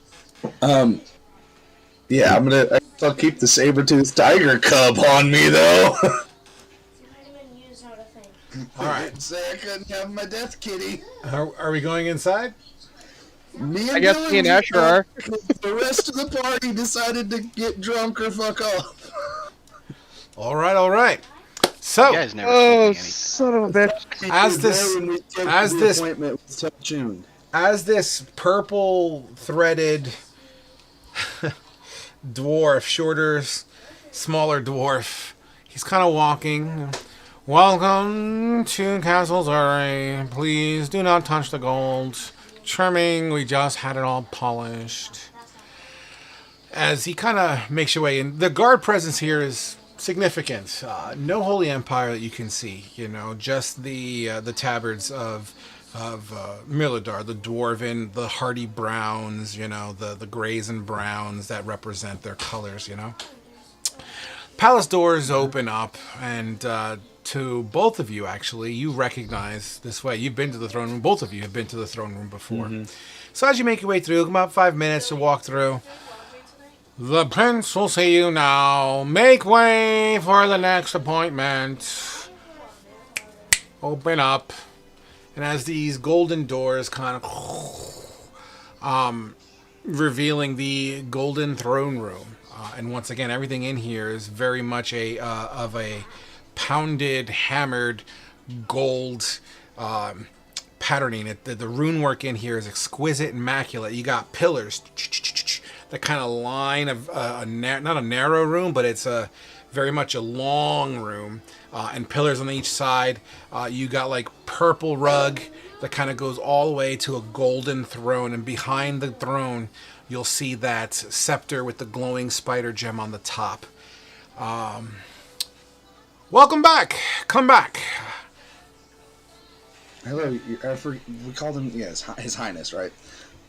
So I would, kind of bow and just look, Your Highness, and I'm speaking in Dwarvish. I feel like that's the appropriate thing to do. Sure, if you want. Yeah. He'll respond back in Dwarvish if you speak to him in Dwarvish. Okay. And Asher will kind of bow and say, it's an honor to see you again, Your Grace. Yes, it's been a couple days. Sorry we had to push your appointment back. As you can tell, major victory. My people are for the moment safe in Dwarvish. Congratulations on the victory. Thanks. From what I hear through some of my guards, the party of the Giant Slayer was quite a factor.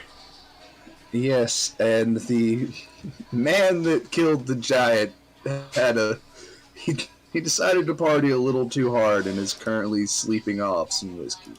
Oh, well, hopefully he has dreams of open fields and hardy furnaces.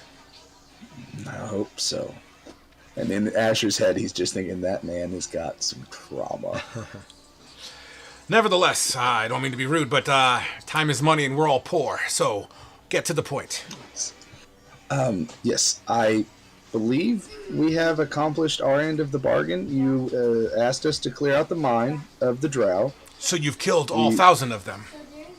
No, that wasn't part of the agreement. You just said to go down and clear out the mine that y'all had. We went through and we killed over about 20 or so. No, We our didn't agreements, if I may refresh your memory, Sir Human. Human? Human, right? Yes, I'm a human. Sir Human, we agreed that you would evacuate or eliminate the drow threat. I believe. Which we. Bertrand! Sorry. Yes, my sire. Please reflect back what was the original agreement. Yes, just a moment, Melise. It was to eliminate being proactive payment with gear and supplies to eliminate the dwarvish threat while the main forces focus on the front gates. Thank you, Bertrand. So, as you can see, my scribe has indicated such. Are you changing the parameters of our deal? No, I must have misunderstood the deal. I thought we were just taking care of the raiding party that was attacking the mines, which was we took out an encampment of them, around 20 drow. We also fought some other creatures in the cave, some type of massive beetle thing, something that looked like a cube of acidic jello. It was very weird. It killed one of our friends, actually. I'm sorry for your loss. We lost many a dwarf yesterday and for the past 5 days. Yes, and myself and one of my other compatriots have been assisting with the healing. So what is it exactly you're asking me then? Because I already know the events of what's happening. I was asking if we have fulfilled our agreement, but I didn't know you wanted us to kill all thousands of the drow. I thought it was just to stop their raiding party of the 20 that we took out. Roll me a persuasion check. Okay. And roll I well. need this to not suck. That's perception. 14. Yeah, I know, my internet was being really laggy. It's all good. 14 for persuasion. Bertrand. Yes, sire. Get over here. What was the last count per head, per scalp that we did? You know, the party that never returned. What was our original agreement? 1 second, sire. We were offering 100 gold per scalp of these drow filth, sire. 100 gold. I'll tell you what, Sir Human, and this is all in Dwarvish. Guys, please, I can't. Can you guys quiet down a little bit, please? I lost my train of thought. He was going to give us the keys to the Empire and let us go home. Sir Human, I'm willing to understand I understand what it means to misinterpret, especially a word of royalty. However, I'm going to keep this short and sweet. Produce to me those scalps, and I will give you 100 gold per scalp as proof of your exploits. But if you do not have them, you will be coming here a storyteller. Wasn't aware Our we collected needed- ears. Do what? Don't know what Grognar just said. Because he's not here, that's why. Yeah, he's not here. I was saying something the party would have noticed Grognar doing. That's We'll deal with that later. We didn't know we needed to collect the scalps, but we can go back and try and collect the scalps of the ones that we killed, maybe? I will ask my party, but probably not. I don't know. Dillinger. Okay, then. As you enter the throne room, is very familiar with you. The prince, every once in a while, kind of is eyeing you up, as if he has something he wants to talk to you about. But what you do see, as it slightly moves in the corner of the throne room, you see a individual clad in black, a face that you don't recognize. He seems to be here. The only reason why you find it curious is because you spent some time in this throne room. Fate, you there? Yep. What does Dillinger see in the corner? He sees a really young guy, just cloaked in a nice black silk, and he is just snapping his fingers, just wicking a little black flame on his fingertips over and over again, impatiently waiting, while this massive figure behind him with orange hair, who looks a little off, like he's just a little slow, is just standing behind him. As the prince continues to talk to Asher. So, do you have those scalps or not? No, we didn't know we needed to collect scalps. Or any kind of proof? It is a threat, and I will honor it. I have a drow short sword that I took from one of the drow that we killed. Show me. It's back at the gate because I had to drop off all my weapons there. Bertrand. That was what your guy told me to do. Yes, sire. I believe our business here is concluded. Do you wish to me to jot that down in an official capacity, my lord? As the prince pauses for a moment and just looks at you, Asher. Shall I make this the ending of our conversation? I don't know if my party has anything other than my short sword to show that we killed drow. I would have to speak with them. My lord, may I please speak freely? Yes, Bertrand? As Bertrand kind of slowly approaches the throne, he leans over and kind of whispers into the prince's ear. You can't quite hear it, but as this little whispering back and forth is going on, you would look, Asher, backwards towards Dillinger as you see Dillinger is distracted to an individual in the corner. As you make your eyes to this individual in the corner, I'm going to call you Fate for now because you haven't officially been introduced yet, Fate. What's this individual in the corner all about right now? As you see Asher and Dillinger kind of eyeing you up. Oh, that mysterious character is waiting to turn in his mission that he was assigned before all this sieging went down. Absolutely. Dillinger, this figure in the corner smiles at you. His teeth are pearly white, kind of radiates in this dark corner trimmed in gold.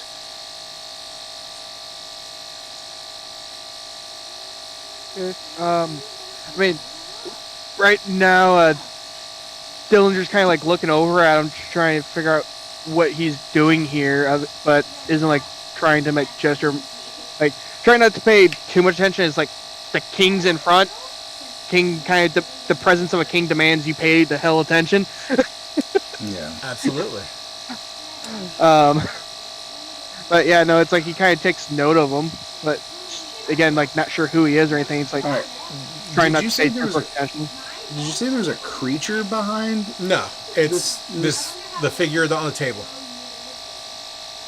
I put a model on the table, which, by the way, Fate, you're welcome to update it. Okay, so that's what we see. Yeah. All right. Where's Carl? He's not in the throne room with you. We'll get to there. Don't worry. Don't worry. Okay. Nevertheless, as the whispering concludes, Bartrand kind of looks at you, Asher, and winks at you. Huh? With my passive perception of 19, would I have been able to kind of hear what they were saying? Absolutely not. Absolutely not. You heard whispering, but what you didn't hear was the actual words that were being whispered. Okay. So as that happens, Bertrand would kind of look at you, kind of half-cocked smile, and he'll wink at you. I have been instructed very courageously by one of my, what I call, men of knowledge. Asher, I do not know what I'm going to do with you, but while I ponder the idea, I would like you to step aside. I need to speak to Dillinger. Yes, sir, and I will step to wherever I am gestured to stand. One of the guards kind of opens his palm up and points to the floor. on where to stand. As you And stand Ash to the will- side between pillars. Yeah, Ash will go and stand at attention like he did back when he was a mercenary. Yeah. Dillinger, my yeah. boy! Welcome back! Dillinger will walk up and kind of like do kind of like the knee bow or whatever, and also. So- sir. Or no, What's the deal with what's my door looking like? the construction, it should be complete within a day or two, depending on how quickly the men get back to work after the celebration is complete. And our anti-drow measures? They are being implemented in the plans, and he kind of like pulls out paper to show him like the plans and all that stuff, and offer him over, showing like the door, the kill holes, and the this drop is good. hole from the top. Yep. Are we able to adopt this theme into another spot deeper into the mines? I do not know of a spot offhand, good sir. Only due to the fact that I have not traveled through the mines myself. But it would surely be possible as long as we could find a suitable part of the cave that could structurally be sound enough to withstand such a structure. What about materials? Do we have enough to actually make this a reality? If the mine was to be put back into full operation, we could use the materials from the mine itself to rebuild or build a new door deeper down. But those resources are due for export. The Holy Empire has conscripted. I just made a deal to provision them with ore and precious rock. I guess I will speed up our digging operation, double speed. Fair enough. It needs to get done. It needs to get done. As I've been ordered. Yes, Your Majesty. I will jot that down. When would you like that to start? Immediately. Yes, sir. Guards, please send word to the digging team to double their efforts. Search. And they begin to kind of go on out. Well, Dillinger, The digging team. one door, one payment. Bertrand? Oh, yes, 1 second, my lord. And he kind of goes behind the throne, and you kind of hear some jingling and jangling. After about a minute... Dillinger becomes the richest member of the party. After about a minute, a bag about this big, and about this tall, with kind of like a hook part here, is tossed at your feet. Do with that as you see fit. Gamble it away. Buy a home. Buy a woman. Whatever suits your desires. But you've earned this, and we thank you for it. Your Grace knows no bounds, like always, sir. As he kind of like goes to like try to pick up the bag. It's heavy. I mean, it's not like fucking. Yeah. But it's a good bag. Like, it's still like one hand kind of up at the top to keep it shut, but like trying to like, get another hand to kind of pick it up. Absolutely. You look inside. Yeah. I mean, Yeah. I mean, You die. No, I'm just kidding. So well, no, my brain's going like my brain's like going. Okay, for royalty, getting payment formalities. Do I check here or do I check later? I'm going with I'll check later. okay, fair enough. I'm not going to run the risk Actually- of insulting royalty. I'm thinking of something here. I do want to retcon one small thing. I apologize Okay. because this is the fucking king. He's not going to pay in gold. So the bag is smaller and it jangles. Okay. Okay. There you go. Okay. So you're not fucking Santa Clausing this thing around. Alright. All right. That works. Yes. Yep. So it's big enough to fit in your pocket, but it'll probably take up the entire space. Okay. That works. Can Okay. Asher just like awkwardly raise his hand? Just standing over there with his hand raised? Because he mentioned wanting to know a good spot for a second door, and Asher did do some scouting while he was down there. And Asher. a spot comes to mind. Asher, you wish to say something, and the guard across the way is like, You mentioned wanting to know a good spot for a second door. yes, we do have Well, efforts to reinforce against the drow and slowly push them back so they can never be While seen again. we were down there, I did come across a possibly good area to set up a defensive area. If you would like to speak about that at a different time or something, I did do some scouting while I was there. He looks over at Dillinger. And lowers his hand. He looks over at Dillinger to validate this statement. They did come from deeper in the mines when I first met them, my liege. I could certainly go back with them to verify such a thing.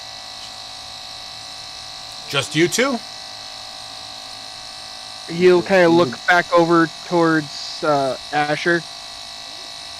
It would possibly be with the rest of the party, or I could explain it and have him draw it on a map. But yes, we could possibly figure something out. It was just an idea. I just want to help protect your kingdom. Well, if what you say is true, you can handle yourself in a cave fight, that's for sure. So, I'm just tired of seeing people die needlessly. Bertrand. Yes, sire. I want flyers made, pamphlets, 100 gold per drow scalp, to be paid upon completion and receival a full scalp of white hair. Yes, sir. And when for this starts? Immediately, Bertrand. Yes, sire. I will jot that down. And add on to it, anyone worth their mettle is welcome to venture in and clear out those pests. Yes, sire. Yes, sire. At this point, Juices! What have you come with? The bandit quest that was assigned before the siege, sir. The northern path is now clear? Yes. That'll allow us to move some of our resources from topside to the villages that are topside dwarves. That's fantastic news. Did you meet any trouble? Nope, just the 10 bandits that we were expecting. And what we agreed that you were bringing? I have it right here. And I hand him a bag. Or I have a bag. I just show it. The bag itself, it's kind of moist and crimson red. That's kind of dried on the side. As Buffoon grabs the bag and opens it up, pulls out a severed head. Very good. Bertrand. Yes, sire. Payment as reward. Right away, sire. And he kind of goes behind the throne yet again, and you hear a jingle jangle. And then, as payment for the bandit leader's death and skull to be displayed on the steps of the cathedral, as a warning for all those that'll do harm to the Dwarven Empire and Miladar directly. Payment to be paid in full. And he hands you this little pouch, very similar to the size of the one that Dillinger just received. Eustace bows his head and says, "Thank you." Sir Human, Juices, it appears that we have a drow issue. Is that something you could look into? Yeah, I believe I'll be up for that. You can come and go as you wish. But you bring me scalps like you brought me this buffoon, I shouldn't use that word. This traitorous cur's head, and you will be handsomely rewarded. I guarantee you that.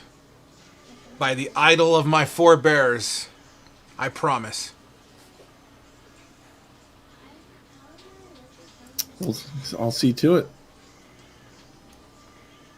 Now, I am tired.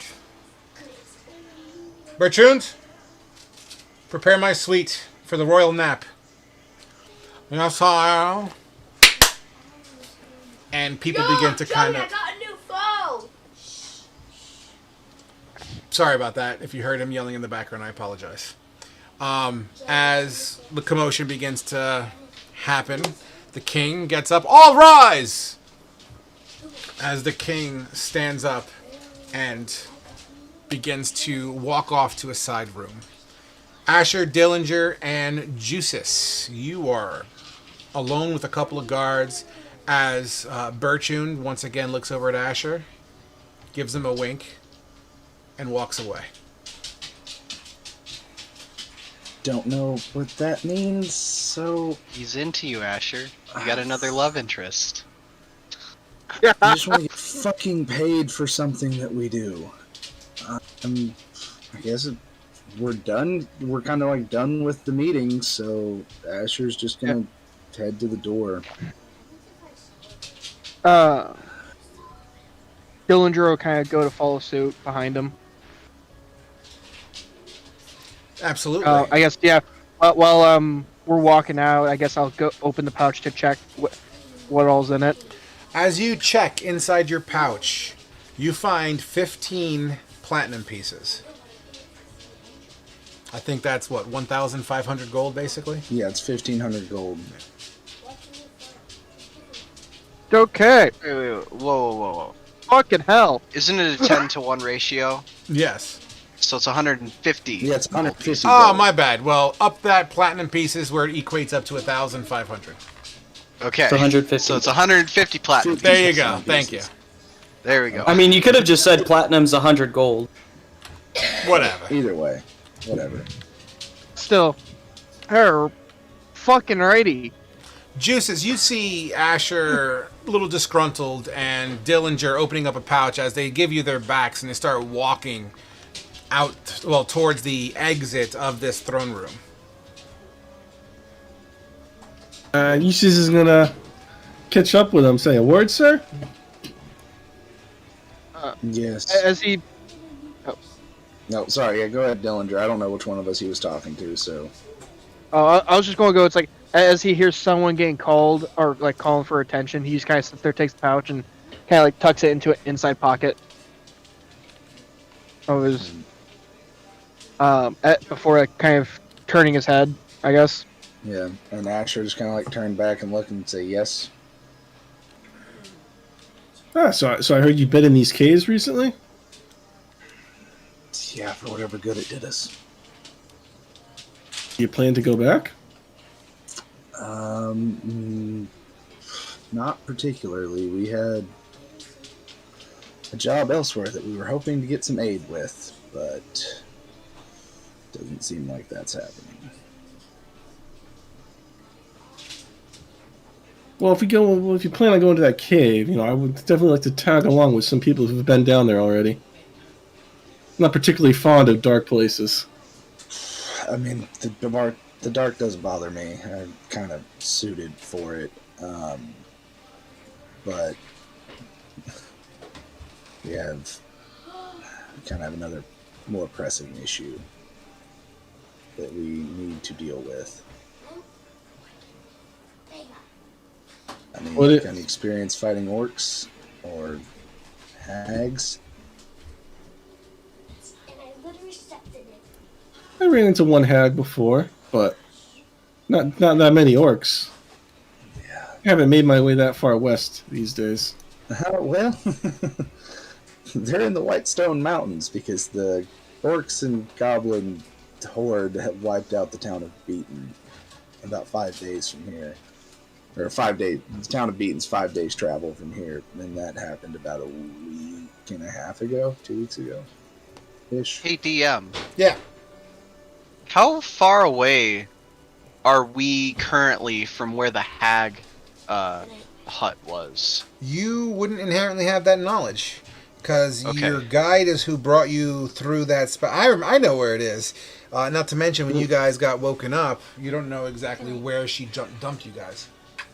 Well, we could kind of find it if we went back I mean, you to know the where river. the area is. I mean, it'll probably It's take... got to be a week at least. Yeah, in a perfect world, you could scour the location until you find it, if it's even still there or not. There's always that.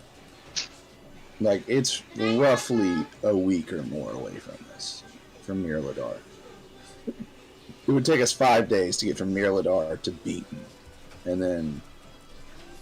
Do we even remember what we had... we made an agreement with her, and I don't remember what that was. It was to bring her 5 people in exchange for letting the 5 of us Right. go. Okay.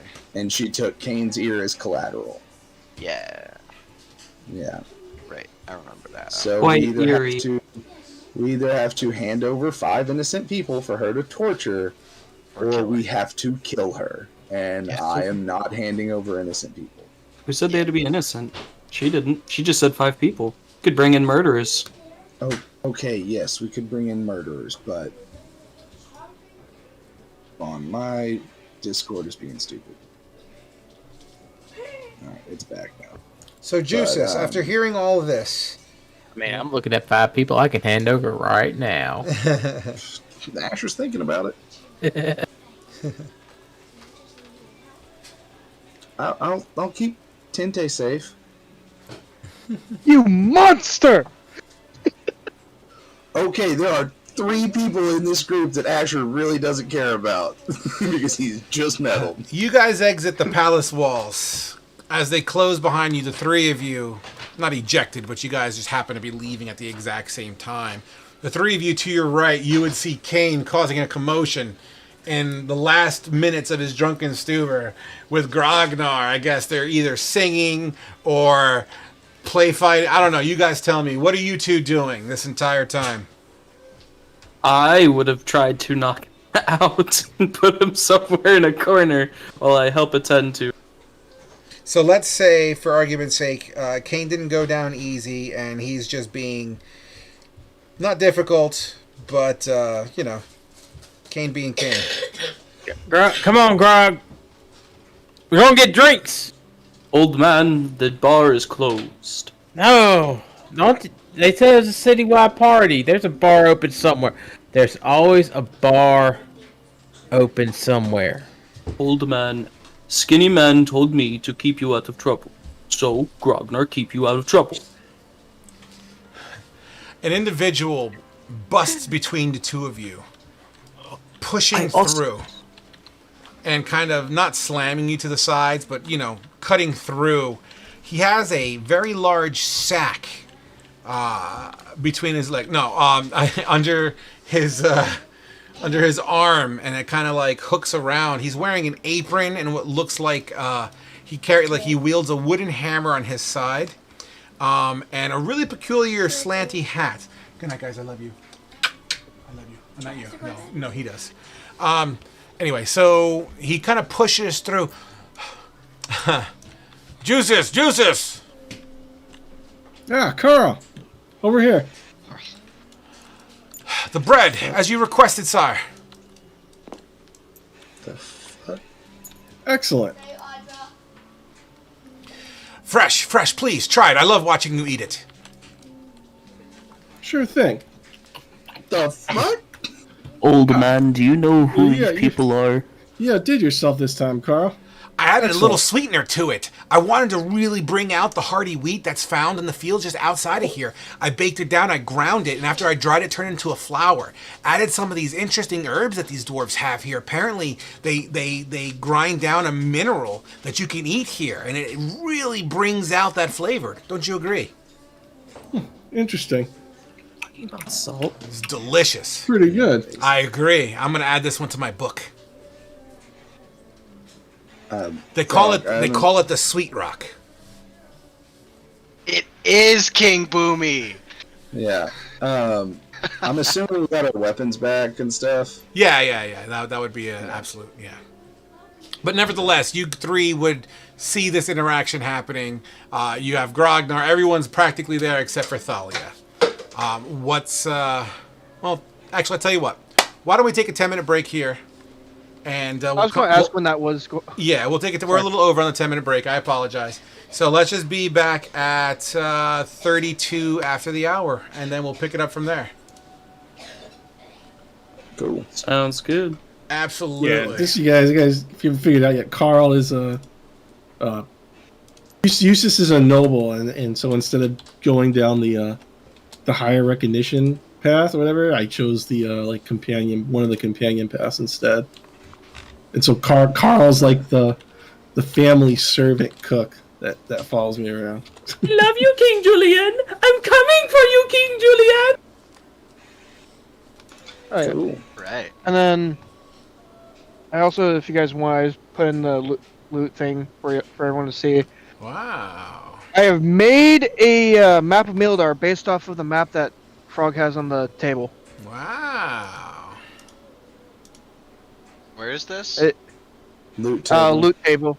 It's as we're going because my person's for photography and I've been in the city for a bit, so I've been kind of working on the map for just loosely based off what he had set cool. up. That's pretty dope, man. Yep. Interesting. Yeah. Cool. Nice. Yeah, I apologize for a little bit of the convolutedness with like the side streets stuff like part of it, but It's in the perfectly buildings, fine. but No, that's pretty dope, Yeah. man. I'm pretty stoked to see it. But I'm gonna go pee pee. I'll catch you in a minute. Alright. Okay. alrighty then. So that was a Asher, you thing. could have taken Kane in there. He would have been fine. He was drunk Shut the hell up. and spewing about telling everybody the shit that we're in. Thalia was taking a nap. We still don't know Reen's gone. My options were Grognar and Dillinger. And Kane. Kane was not an option. Kane's always an option. Kane was drunk. And Yeah. Thalia was taking a nap. Out of curiosity here, so is this now like 2 new people or just like 1 person that are joining us that you're I playing? have no idea. Okay, so I'm just gonna say this. Asher, there was an easy way to talk around that. In the thing, it says while they focus on the main gates. They don't have to focus on the main gates anymore. Would have been really cool if someone would have been there. Kane could have been there. Kane, you would have made it 1,000 times worse. Nah. Drunk Kane would have made it 1,000 times worse. Nah. Friend, talk to the cops. You're all getting arrested. As soon as I heard the last bit of that, of where he said, while we focus on the main gates, that's why I went ballistic and started getting pissed off. Yeah, but our agreement was to do this while they were focusing on the main gates. Yeah, they don't have to focus on the main gate anymore, but our agreement was while they focused on the main gate. So, no, we couldn't have argued around it. Because we Yes. were working on... No, because once the main gates are done with, we're not, like... The point Grognar's trying to make, since they ain't got focus on the main gate anymore, then we completed our job. Yeah, Because we fended them off while they were focusing on the main gates, came back and helped the main gates, and they didn't attack them. So therefore, we completed more than our bargain. If the drow came back and attacked or not, we haven't checked in. He would have to yelled see at if us. they attacked. He would have yelled at us. Are you sure the prince is kind of stupid? If you haven't noticed, His guy would have yelled at you or informed him maybe, to yell at you. I don't know, but Also, considering the Drow gate's almost built, I would also dare say he's kind of keeping a focus on the Drow end. yeah. I think the prince just basically set up a deal where we would knowingly not be able to complete it. Prince is an asshole.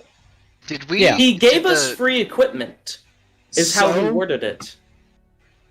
Yeah, he Did gave us- the What's Holy Empire leave? Yes. they're on their way out. Yeah. Okay. I'll be right back, guys. You're good. So we haven't got a chance to talk to the Holy Empire to ask them for help. The prince isn't going to give us any help. So if we're going to go back to Beaton and deal with the hag and deal with all that, we're going to have to do it on our own. I think we can take him. So are we just not going back down the caves? Is that the? That was Hey. the consensus before the session, but now it seems like it's really pushing us towards going back into the caves. The So I don't prince said that if you could give other forms of verification. I, in Tabletop Simulators, asked Frog if I could collect the right ears of the drow that we killed. He said never yes. saw that. I never saw that, so Asher doesn't know about that. I wear them on my necklace. You've never said that before. I don't think I Until recall now. you saying that either, Yeah, Grognard. you've never said I never that. said it out of the tabletop simulator chat When because you we guys don't were ever always see talking. that chat. Why Because not? you have to call attention to it or something. Because I have one monitor to keep track of Discord, fucking Roll20, and Tabletop Simulator. And majority of the time it's on Discord or Roll20. So It gives if a you're gonna notification put when stuff- somebody if you're going to put types. very important information like that into something, put it in Roll20 where it gives us a notification sound that there's a message or Tabletop something does there. the same. No, it doesn't. I've never gotten a notification. I've never had it give a notification that there was a chat in Tabletop. I think it might be a... It gives a pop. If you have your notifications off or your 1 second. No, I know Roll20 gives like a little chime whenever there's a message or a roll in Roll20, but not Tabletop. There's a thing that gives sound. I don't know what it is. That's No, like Roll20. when you click on things in the menu bar, it'll give that like sound. And then whenever I type, it'll give a pop. Okay, wait, hold on. Don't send anything yet. That the sound you're talking about? No. It Because literally that's is just a Roll20 pop. sound. Like a bubble popping. That's the I don't sound hear that anything. TTS makes. I don't hear anything. I don't know what to hear tell you. anything. I hear it even when I type. I hear it when other people type in. None of us hear it. And for something like that, that's very important like that, it should have been in Roll20 or in Discord to where there's a record of it. Because the chat in Tabletop Simulator is deleted whenever we leave the table. Well, Yeah. Frog typed it in there, and I was like, okay, cool. And then I put it on my character sheet. Then you should have said also drawn attention to it in character that, hey, there's a necklace of fucking ears. Because I never once heard you say anything about that.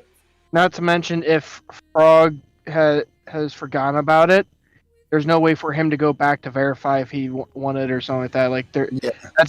that's the only issue. Is like there's no way to really verify. Oh. Yeah. I mean, if he says that I don't have them, I'll go with that. Yeah. I'm just saying, like, I've just gone under the assumption everyone has noticed it in No. Tabletop. Nope. Then, deepest apologies. But I did collect 12 We're still right broke. here. And we still don't have any help. It's that we are not broke. Okay, You're broke. You're not broke, but literally everybody else in the party is broke. Yeah. Yeah. doesn't really care about being broke. Thank God. we I'm don't more have to going. act- we're I'm not more have to going like track God damn meals. on. What? I'm more. God, we don't. Oh, go ahead. Go. Sorry. Oh, you're good. I was just going to go like I'm just in the holy fucking shit on the payment. Yeah. Well, I mean, we all did get rations whenever we got the new pack, when we got all the free supplies. Frog did say you could get a traveler's backpack. Yeah, but we haven't been having to track those meals. Thank God. Yeah, but we all did, technically, we all do have 10 rations, so we wouldn't have ran out of food by now, but we're getting fucking close. Oh yeah. Oh, No, I yeah, thought no. it was It's being my, provided again, like I food. said, mine's just like the sheer fucking amount of platinum. I'm just like, That's awesome. hey, this isn't good. This is platinum. This I haven't. disappears very easily by a thief into the inside pocket. Asher hasn't had money since before the hag. Yeah, it's if so. So right now, the only people in the party that have money are you and Yeah. Fate. Yeah, no. So if again, because Dillinger here's kind of like the new person here and all stuff for the most part. If y'all decide to go for the hag, Dillinger will go with. But let's go on a resupply thing if needed or upgrade. Dillinger will cover and help out. Okay. Yeah, Yeah. Dillinger's gonna have to bankroll the party pretty much. So because he's the none of sugar us have daddy. money. Yeah. How much is a full set of fitted properly plate armor? Do we know Um, what that is? 1,500 gold. Yeah, 1,500 just for plate, full plate. Yeah. Look at full full. plate. Yeah, full So what plate is is not that? fucking cheap. So what is that? All of what he has. It Yeah. might be less since you already have a suit of plate mail to have it refitted, but I don't know. I mean, I would say because they had to add to materials, it would maybe cut.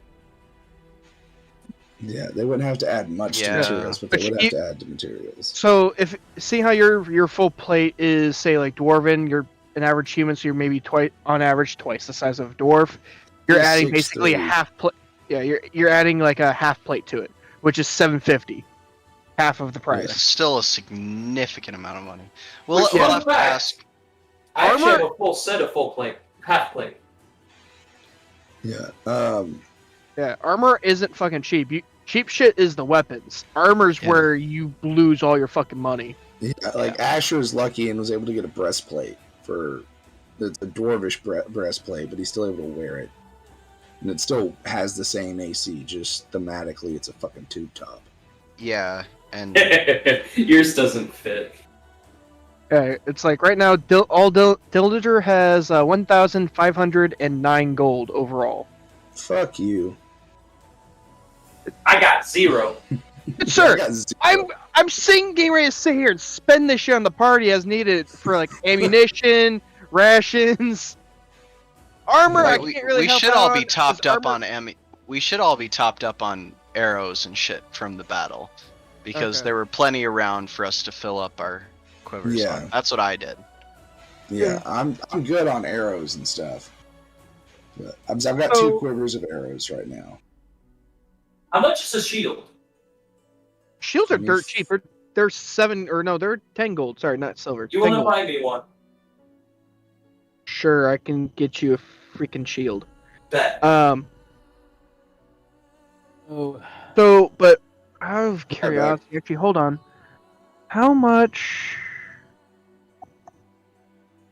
would I guess I would have to ask Frog when he gets And I'm back. I'm sorry about that. Hey, speaking of Frog, devil. out of curiosity, how much would a cart and or a horse cost? There's actually a thing for that. You can Google search that. There's legitimate. So we are following the normal. Yeah, there's no need pricing to for everything. There's no need to reinvent Okay. the wheel. I mean, granted, Okay. certain shops may inflate or deflate their prices based on scenarios, but you know, law of averages. Yeah, I would go with just whatever you find on Google. I'm willing to work with. Okay, we're thinking we're Okay. gonna need to do a shopping day, but we're trying to figure out how to distribute Okay. coin here. So because- a regular cart off D&D Beyond's 15 gold for a regular cart. And I believe that's a small cart, like a 5 by like a 5 square, Okay. not like Yeah, a wagon. Yeah. Do the dwarves ride horses? Some do, not really. Ponies and goats Or mostly. pigs. Okay. Okay, so a riding horse is 75 gold. Animal can pull a carriage, cart, chariot, sled, or a wagon with weight up to 5 times the base carrying capacity, including... Okay. All right. So while you Yeah, look that stuff up, there's got to be a reason for this question. So what's the question? Or what's the reason? Oh, no. The reasoning was, like, if we're... Because Dillinger being a new person is, like, he's willing to just kind of go with wherever the party chooses, and they're still debating whether or not to go after the hag or to go back into the caves. We're going out of the city, like, towards, like, the hag. It was possibly looking at getting a horse and a cart for carriage, for to carry stuff with. Okay. If we're going back into the caves, well, taking that stuff into the caves isn't going to end well. The other thing I was So- wondering about Frog is, since I already have Yeah, but it's gonna stop. a set of plate armor, albeit armor that doesn't fit me, what would it cost for me to get it properly fitted and look more like what my character. Well, since you got most of the material there, I mean, dwarves, be it smaller, are not miniatures. So I'll say 25% of the value of the plate plus some time to smack it into place. Okay, so 25% of 1,500 is an amount that I don't know. 25% of 1,000 is 250. So And then I whatever don't know. 25% I don't know if of... Dillinger's willing to. 375. Yeah. Alright, Math. What are we asking about me? 375. Yeah. You're going to spend For me to get $375. proper armor is 375 gold. Okay, yeah, we could do that. So If gonna be we a want to do that, I'm not s- saying we do that. I'm also still not at the. I'm still not with the party, so Yeah. you guys gotta come find me or some shit. And for the record, Thalia, you were right there beside me while I was talking to Tal Rune about setting up the appointment to talk to the prince. I was not there for that session. I know exactly No. 0 things going on. Last session, when we got done with the fight at the gate, I set up the meeting to talk with Tal Rune, and you said, and you were the whole party was right beside me. Oh well, yeah, but I don't know the term. It wasn't my agreement that I made with the. Okay, Dude, yes, I don't know shit. Demon baby, while we were. Yeah. I didn't Okay, exist fine. at that time, so I don't know what the fuck. I don't know the Okay, purpose of that conversation, but we are back from break. So, as the 5 stand in front of Castle Zuri as the gates close behind it, dwarves returning to their posts. There's still some lingering music in the air and some cheers yet. But it looks like down to your right, just next to the little medical bay that we were discussing earlier, there seems to be a line of white cloth individuals just lining the corners and the sides of the walls there, the contours. It looks like a temporary graveyard.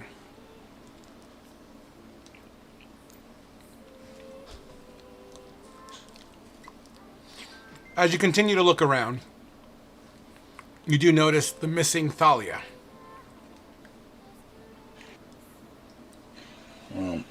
Kane is still very drunk, right? Kane, it's been a little bit. Why don't you give me a con save?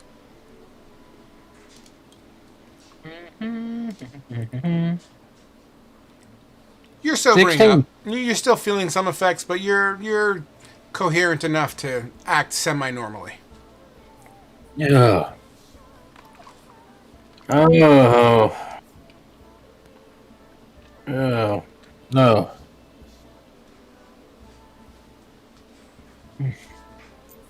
What's going on? Also, I used prestidigitation on him to clean him up. Yes, the slobbering black and brown stains on his skin, and like whenever his neck touches his shoulder a little bit, it kind of sticks together and peels apart.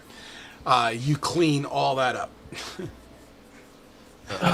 The faces people get is great.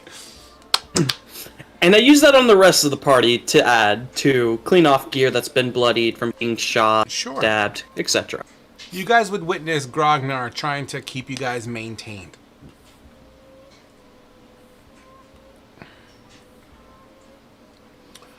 Asher would just be like, "Thanks, man."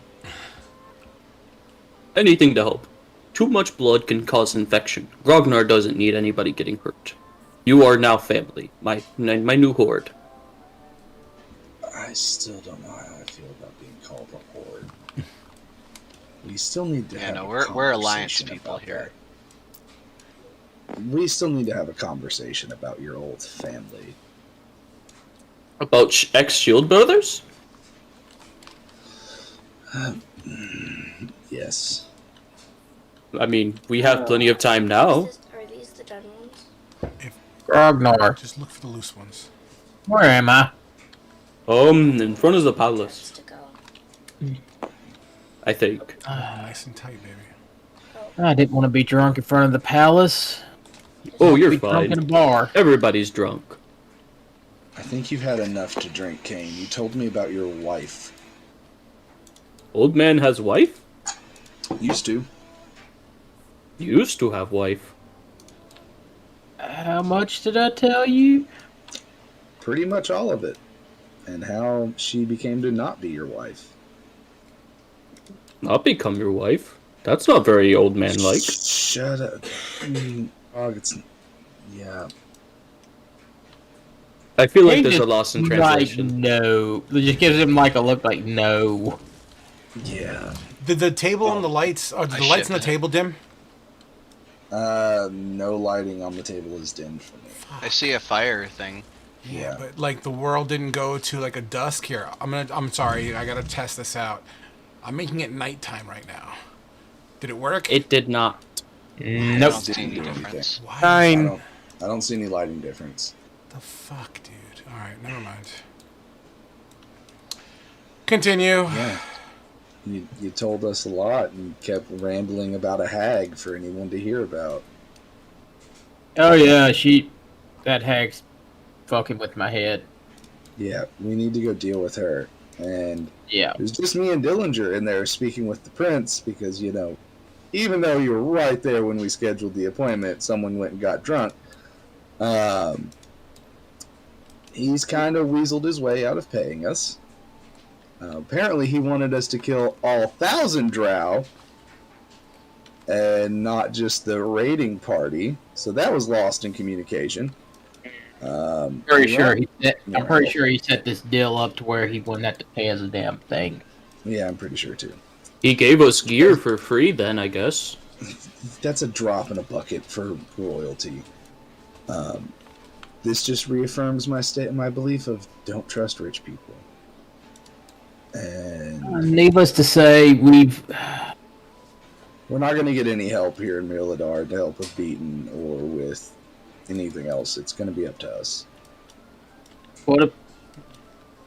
Isn't the Empire here? They were... Wait, where's Reen? Has anyone seen Reen? I haven't. Well, he was in the bar for a while, but yeah, he went off with some guys in green shirts. All right, like the gate. At least I think they were green. I was drunk. That would have been near where the barracks is, right? There's a singed beard. No, I'll ask one of the dwarvish guards if they've seen Reen, and I'll describe him to him as one of our compatriots that fought at the gate. No, I haven't seen anyone like that description. Sorry. Have you seen a group of elves? Elves. Possibly elves in green. Well, yes. They are very honorable. They left this morning. Which way did they go? Towards the main gates, the west town. Check there. I think that's right. where we'll find him. You need to go get some fucking coffee and something. You smell terrible. So... You smell like a distillery. No, he doesn't. He actually smells quite fresh. His breath, Grognar, he's still got alcohol in his system. You magically cleaned him, but it doesn't make him undrunk. I'm getting secondhand buzzed. Grognar, babysit the old man. So you guys babysitting old man. Are you guys Not making your that way old. west? Yeah, you're drunk right now, Kane. You don't get a say. I am sobering up. So, Yes. as you guys make your way to the west, Julius, are you following along or what? Or is he still with his manservant? Yes, man. Julius, you there? Fate. Yes. Yes, your name is Julius now. You should probably memorize Jesus. Or Juices, whatever the fuck. Are you following the rest of the party to the west? Yeah,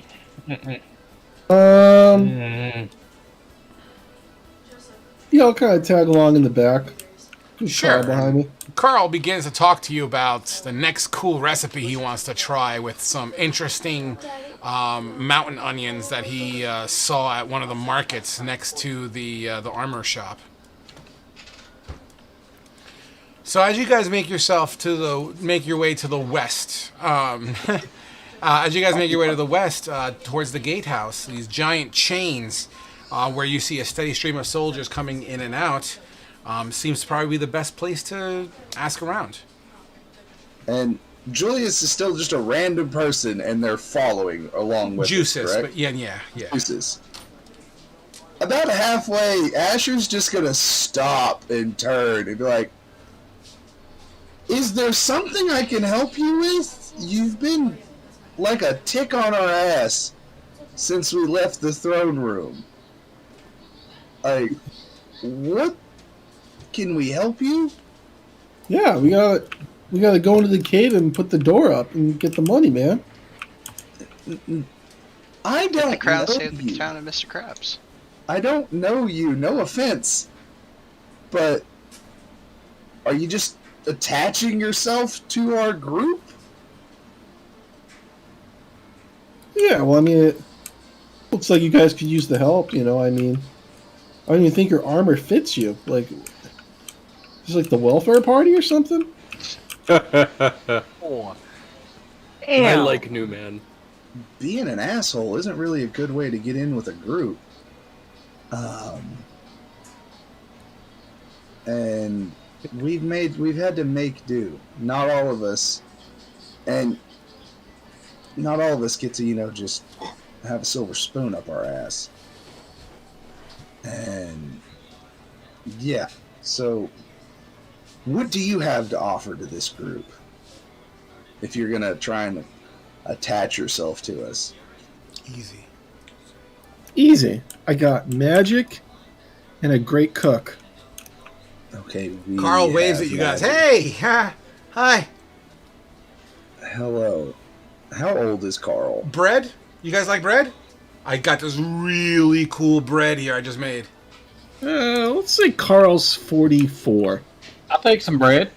Here, try this piece. Yeah, he needs. It might still be warm. Is it still warm? It is like a sweet bread. It is fucking delectable. Oh, God. Actually, you gotta try this bread. Try some? Asher is still kind of hesitant of the random dickish. Here. Try this bread. I will take a small portion of it and try it. We do need cooks, skinny man. It's good, right? It's really good. It's real good. Not bad. It's not bad. Your boss, and I'm talking to Carl. Your boss is still a dick. He kind of like mid-chew. He's like, I don't care if I'm pissing off royalty. Your boss is a dick. You make good bread, though. Carl is totally cool to join us. Juices, you're still on the fence. We do need cook, and to gain one, we need both. Because Carl makes good bread, and Asher takes like the actual whole chunk that was offered to him now. Fine. And he eats it, like, grumpily, but like enjoying it, you know? Like, he starts off like hate eating the bread, and then likes it. the bread's really good. Really, really good. Nevertheless, sire, with your permission, I'd like to go to the market to grab some of those mountain onions. If we're leaving, I'd like to be prepared. And pick up some milk if you're going to be joining us. Yeah, well, And butter.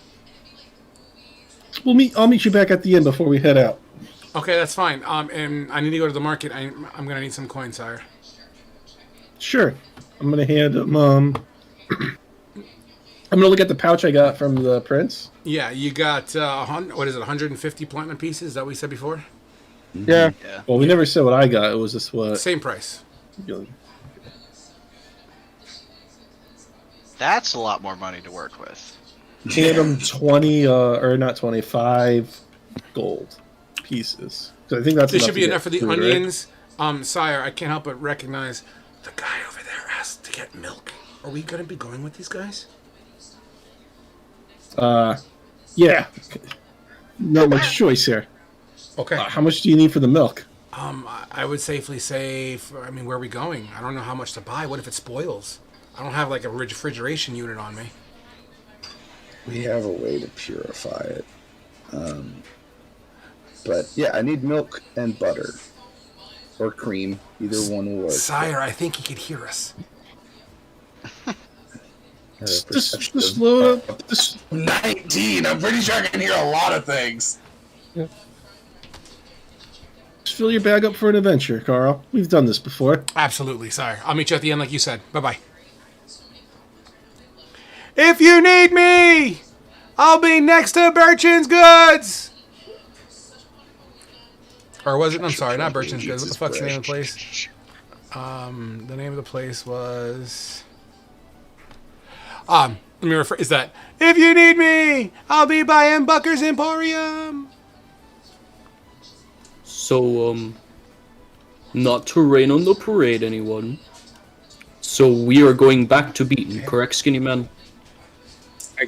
Yeah, we have unfinished business there. Okay. Get this Might thing I with the hack taken advise care of. Keep on going until you can't see him. us get something that makes the travel a little quicker? Like what? I don't know. A donkey? And a cart? We can't afford a donkey, Grognar. We're all broke, except for a couple. He's rich. So You guys you guys would hear a bunch of dwarves kind of like, oh, no, I want it. Oh, I want it. Coming from the inside. Well, I guess we'll go inside. As you enter What do the we see? establishment, you'll see like 2 or 3 dwarves kind of hustling and bustling over a little golden idol. I don't recognize the idol. No, but somebody I in your party would. does. I Two would. people do. Yeah. Hey, I guess. where'd you get that? What? That This? belongs to... Huh? This was given to me this morning, fair and square. Why? I didn't steal it. From who? I don't know. Some cocky little pipsqueak left with a bunch of elves a couple hours ago. Cocky pipsqueak. That sounds like Reen. Something about gotta go home to clean his pipes or something. I don't remember. Was it a human? Yes. About yay tall? Yeah, kind of like wiry, kind of like a pipsqueak. Yeah, Reen won that at the greased pig thing. Fuck are y'all into? I don't want to know about your weird kinks. But No, it was a thing at the bar. They released a greased pig. Reen called it. that sounds like something Reen would do. So our friend left? No. Said he was going to... So he left with elves. I mean, what am I supposed to do? Follow the guy? I don't care about him. I got Did my he work. leave a message behind? Yeah, did he something leave a about going message? home and having to go home. Something at home. Did he leave it for a specific person? Leave what for a specific person? The message. Whoever I guess is relevant. No, something, gray hair? Something about gray hair? Oh, probably old man. Old man? Not that old. Old man. Your I'm not pipsqueak that is going skinny. home.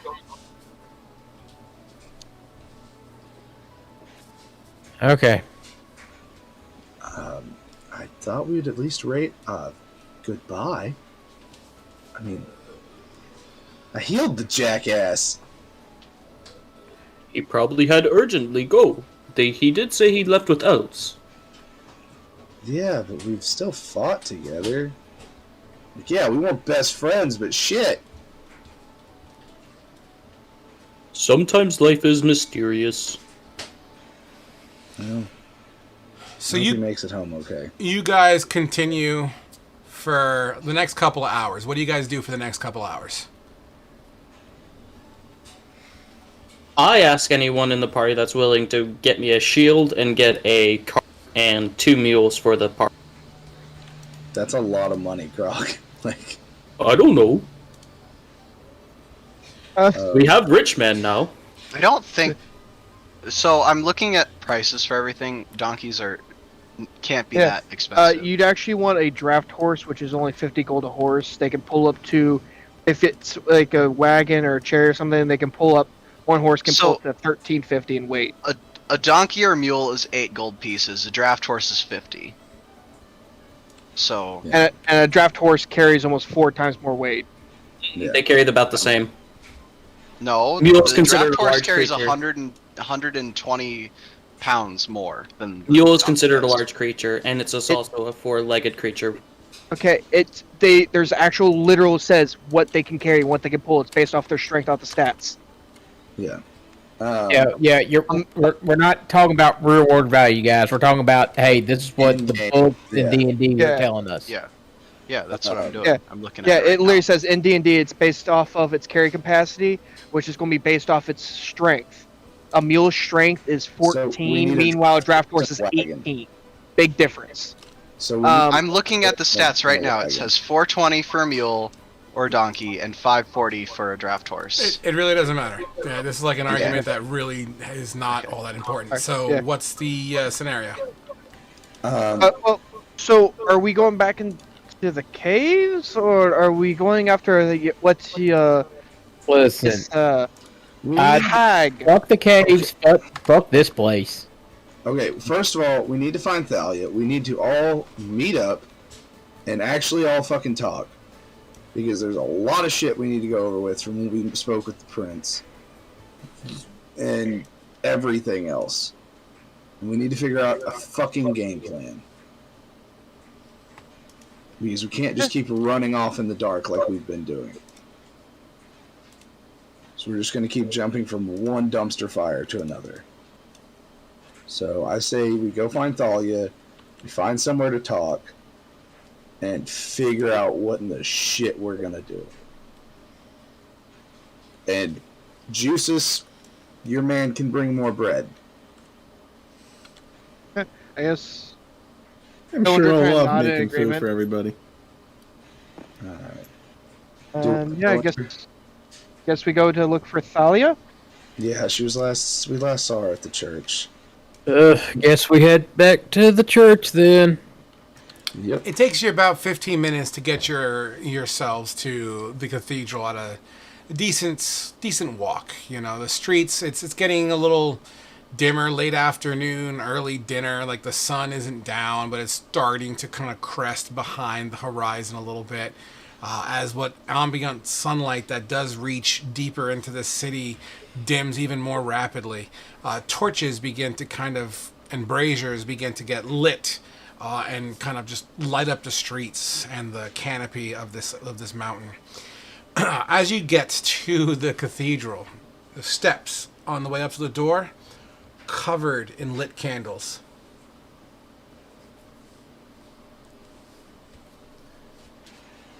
Are they red candles? They are red and white. Why do I have to be the fucking party celebrity? So red night stuff. All right, cool. Are the doors to the cathedral open? Are the doors? Yes, one side is cracked open. You do see a small stream of people entering and exiting. What you find is people that are entering seem to have like baskets or any kind of like flat carryable like mini things. Some with bags, some with bouquets. Awesome. Yeah, want me just to maybe we'll just get a fucking cart from some of these donations. Y'all want me just to go in and get Thalia, and then, or do we all want to go in and get Thalia? Skinny man is faster. You go get Thalia. Okay, I'll go inside and just go to the door that I saw Thalia like walk into after her speech. As you enter the cathedral, the first thing you see, excuse me, as some people are coming out, you almost bump into them accidentally, but you kind of slide around them and kind of ease your way in. The cathedral, it's trimmed like all of the shared pantheons that that are segmented here. They all seem to share the red and white candles. As you look up, you'll see what looks to be a priestess. It's Meslam, even though you may have not met her directly, at the podium talking to a bunch of people. But you look at the rectory door from across the cathedral, and you just see the whole outside of that door littered with baskets, you see flower bouquets, you see pictures, more candles, and actually on a stand, you see a breastplate in front of the door as well. All right. Asher's just going to kind of skirt around everybody and walk up to the rectory door. As you walk past with your perception of 19, you'll overhear some of the people discussing, yes, I can't believe we finally have a hero. Someone that's going to show what the power of Helm is. Yes, I can't wait. He's going to save Milidar. Oh, the world's going to be thankful for it. We'll be the new Holy Empire and take over. It's going to be great. Things like that. And as you make your way on, you take your first step just under the giant statue of Helm with the fist. Just under that. Excuse me, sir. This cathedral area is specifically for followers of Helm or the Red Knight. At this point in time, we ask that anyone different beliefs, you have your other sections that you may pray from. I'm actually a party member of Thalia's. I'm sorry? With her. Thalia, you mean the beacon of hope? The one who will overcome? Thalia? Yes, I've fought with her. She's my friend. I need to speak with her. Well, the marvelous Thalia is currently asleep. Could I ask you to come back later, or I could deliver a message? No, I need to speak with her now. It's an emergency. My name is Asher. I'm a friend of hers. We are all friends of Helm. I have fought with her and seen this woman do crazy things. She is my friend. I am getting in there to see my friend. I am sorry. I feel as if you're becoming hostile in the House of Helm and all of our pantheons. I'm going to have to ask you to please... Can I speak to someone in charge? I am Mesm. Oh my Hey, god. Karen, hold on. I am in charge here. Okay. Can you please tell Thalia... Did you just Karen me? Yeah, I did, yeah. It took a moment. Super annoyed with this fucking woman. Can you get a message to Thalia that her friend Asher needs to speak with her immediately? The one made of light. I will absolutely deliver her a message. Oh. Wake her up. It's that important. Please. The hero of Helm needs to sleep. I yell Thalia as loud as I can. Your sound echoes. Thalia, Thalia, Thalia, Thalia. Everyone in the church, which is probably about 25-ish people to maybe 35-ish, most of them civilians, a handful of them clergy, and one soldier that's kind of praying in the corner to a different pantheon or god, whatever the fuck you want to call them. Everything goes quiet, and everyone kind of turns their head and looks over their shoulder at you. And Mesm just staring at you. Thalia, it's Asher. We need to talk. Oh boy. Such anger and frustration in your heart. You do need the company of the divine Thalia. I hope that she shows you what true light is. As she is showing us all. Can I shoot her? I am really thinking about getting stabby. But no, Asher is rolling his eyes. Because Asher's seen this woman naked and afraid and also, like, in a ball. Like, these people don't know Asher, like, Thalia. Asher knows Thalia. And it's kind of ridiculous. And he is rolling his eyes at this. Because he also knows Thalia wouldn't like this amount of attention that she's getting. It's like completely opposite to what she'd want. I just loved how you in your basic description that you just gave of how you know Thalia, you basically described her as an ex-girlfriend you're forced to travel with. I mean, okay. So you shout Thalia's name, And it echoes, and everyone, like the clergymen, start to kind of slowly come closer towards you. Not in a hostile manner, but, you know, they're kind of coming around to see what's up. Mesm raises her hand and kind of tells them to kind of just, don't worry about it. I see your news might be pressing. But you must understand the kind of position that Thalia has accepted. She Has is... she accepted it, though? Because my friend Thalia isn't a big fan of being the center of attention. Unfortunately, divine judgment is not something that can be agreed upon or disagreed upon. It happens to the chosen few. She Helm, doesn't even follow Helm. She follows the Red Knight. the Red Knight and Helm dwell in the same spiritual space. Are you just trying to say that all gods are Helm? Because what's your opinion on the Wild Mother? I do not wish to discuss gods that do not frequent our halls. If you have if you do not wish to speak or share any kind of donations to the one that is Thalia, please, I ask you, take your anger and frustration out of these halls of peace. What happens if I try and walk past her? Like, if I try and keep walking while she's talking? You can try. Yeah. So, as they're talking, Dillinger's going to try. I was planning to try that. I was actually going to try and just straight walk into the church, being an orange winged tiefling. I mean, yeah, you could walk into it. So you'll make your way in, and you know, people cast you eyes. You'll see Mism and you'll see Asher kind of... Asher's the loud one here. As Mism's trying to kind of be like, if you're going to be like that, outside and cool down kind of thing. So what's Dillinger going to do? I was going to walk in, just kind of start looking for like a hallway or something to start going down. There's no hallway. It's an open cathedral concept carved out of stone. It's got a huge statue in the front and middle. And around the outside, it's like segregated. This is the red section. This is the blue section. Here's the green section. You know what I mean? Like gods.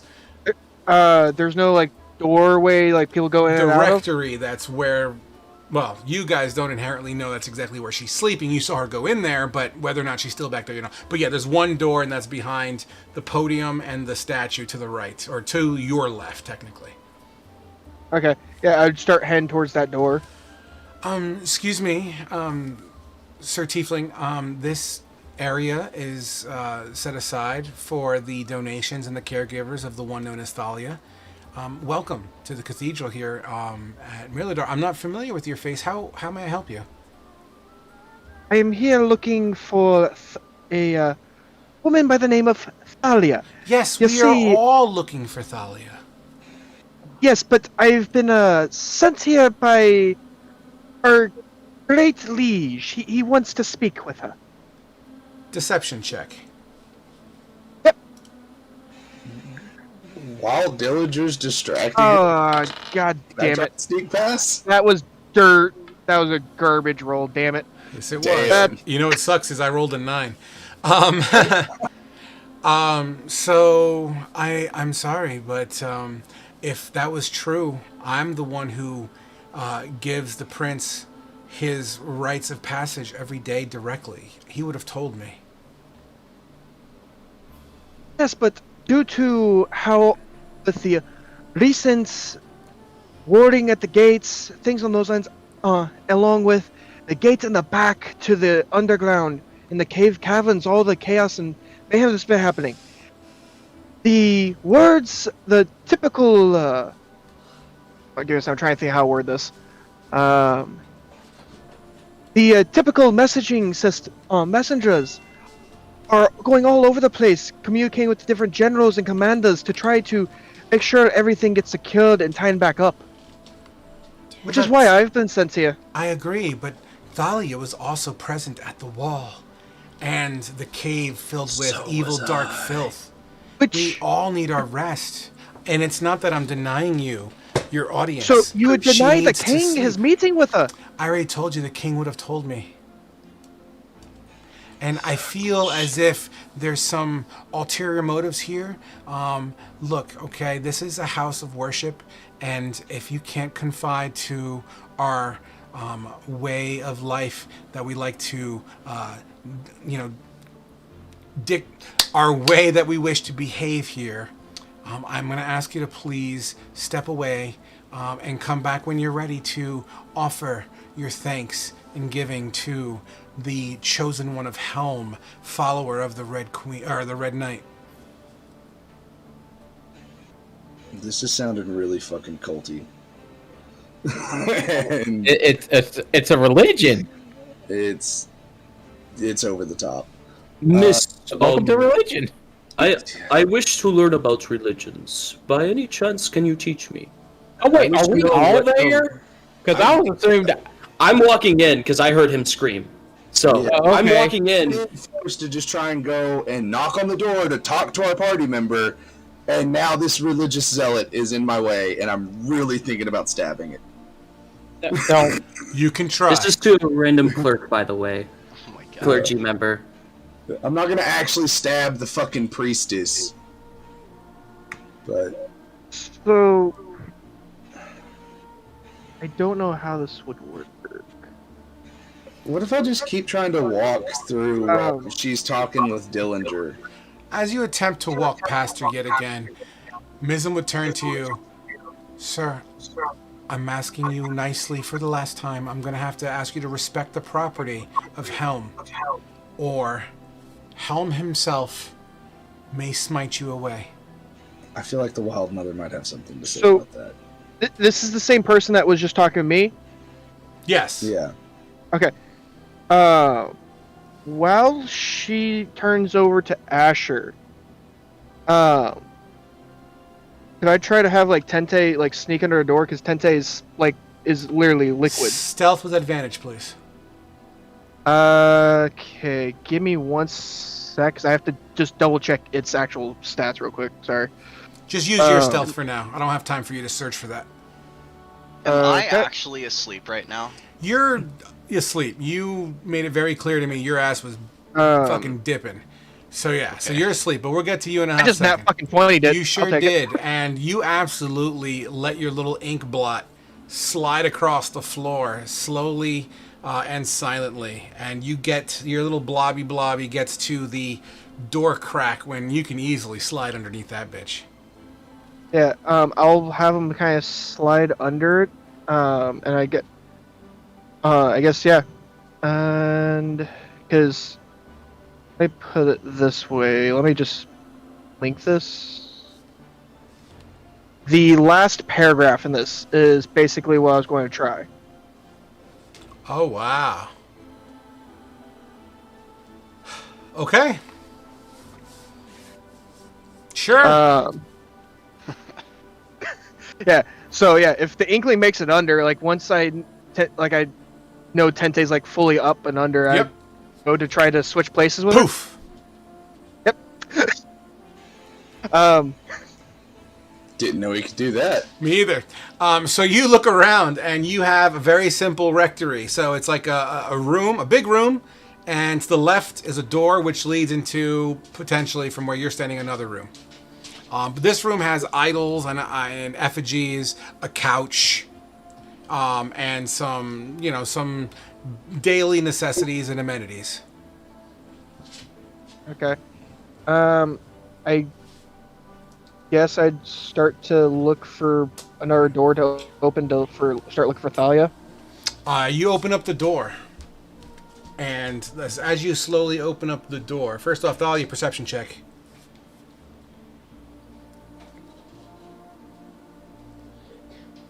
Okay, as you open up the door, out of character, what you don't know is Thalia sleeps naked, because she takes off her armor every time she goes to sleep. Well, you would be the first member of the party to see her So naked. she is undercover here. As you open the door, you'll see armor laid out in a manner that looks very organized and very, I don't know if the word is definitive, intentional. Does that make sense? You know what I mean? Like, it looks like it's laid out with purpose. And as you open up the door more, the light cracks in a little bit, and kind of the more you open up the door, the more of the room gets lit up, right? And you'll see her gambeson for whatever she wears underneath the plate as well, and her undergarments kind of off to the side. And then you'll see shoddy, shaved in places, blonde hair kind of sticking a little bit out of some blankets. Yeah, I guess after like kind of taking note of what's there, where it's at, he'll kind of turn around and try like doing like a loud cough. Thalia, as he's like kind of turned around. You're welcome to How respond, much- Thalia. How much sleep have I had? Let's say 3 hours. Nah, fuck it. Let's say 4 hours. Okay. I feel like she's exhausted, so it would take a little bit more to wake her up. Okay. Yeah, I guess. Thalia, wake up! As he's still back, kind of turned, trying not to glance that way. He's gonna stir a little bit. And then she's gonna kind of look over. She's a stomach sleeper. Oh, no. So she's gonna kind of like look over her shoulder and see you. And given that your skin color is bright ass red, like a fucking Ferrari, you're very obviously there, and she is going to I don't know if she'd scream, but I think she'd have her dagger close by. She's gonna draw it on you just real quick, and then she's gonna realize who you are and kind of cover her face, because that's part of her deal. She's like, "What the fuck are you doing?" We've been trying to get to you, but your little friends outside keep insisting that you need sleep. But we're trying to get everyone together to move on. Try to sneak in here. Oh my god. We can't...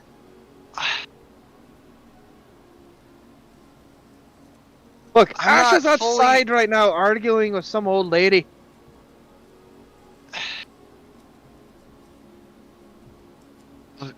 Alright, I guess I'll get up. You're the one that decided to go to bed at noon.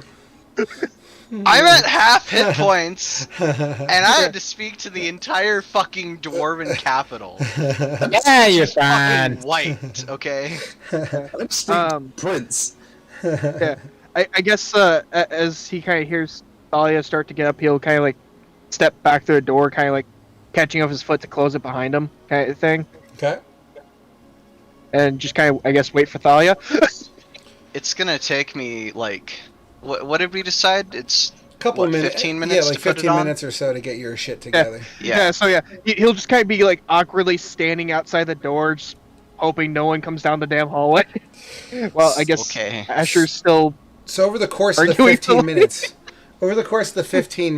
Mism's outside still. Asher's thrown up his hands and just walked off. Okay, that's fair. Because Mism is pissing him off. Like, it's got to the point where she's actually pissing, like, me off, the player. Okay. Especially with her, like, we don't recognize gods that aren't Helm. So what's Grognar doing? Say that right as I sit down. Grognar was just walking up to a random clergy member and writing it in his book. Okay, that's fair. And you'll do so with relative ease. As you guys, Kane, you would see a bunch of people sliding past you and offering more in front of this door that's just behind the Helm statue. And as the one puts it down and turns to face you, remember it's kind of dimmer in here. But as this one dwarf female kind of turns around, their face goes Gah! And turns into like this wicked like demon, and it seemed like it kind of charged at you and screamed in your face. It kind of makes you go ah real quick. Yeah. And then you kind of see this dwarf woman just walking past you. I get it. Don't worry. We're getting the. Oh, we're about to get clear of that deal. 15-minute passes as you open up the door, Thalia, to see your Ferrari-colored friend waiting for you in the main room of the rectory. Ferrari red. Right. I'm up. I have all of my effects with me that I know about. I don't know about anything outside of the rectory, so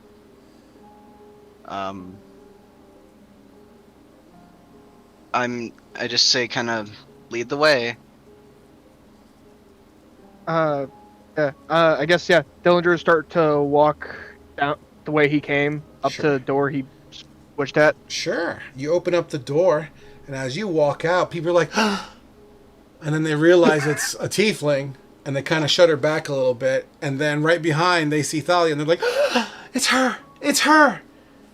You see a bunch of shit in front of this door, like offerings of some coin. You see a breastplate on like a stand, really shiny, and it has a massive emblem of the Red Knight on it, and that's just the chest plate itself, and it's got the effigies of Helm on either shoulder guard.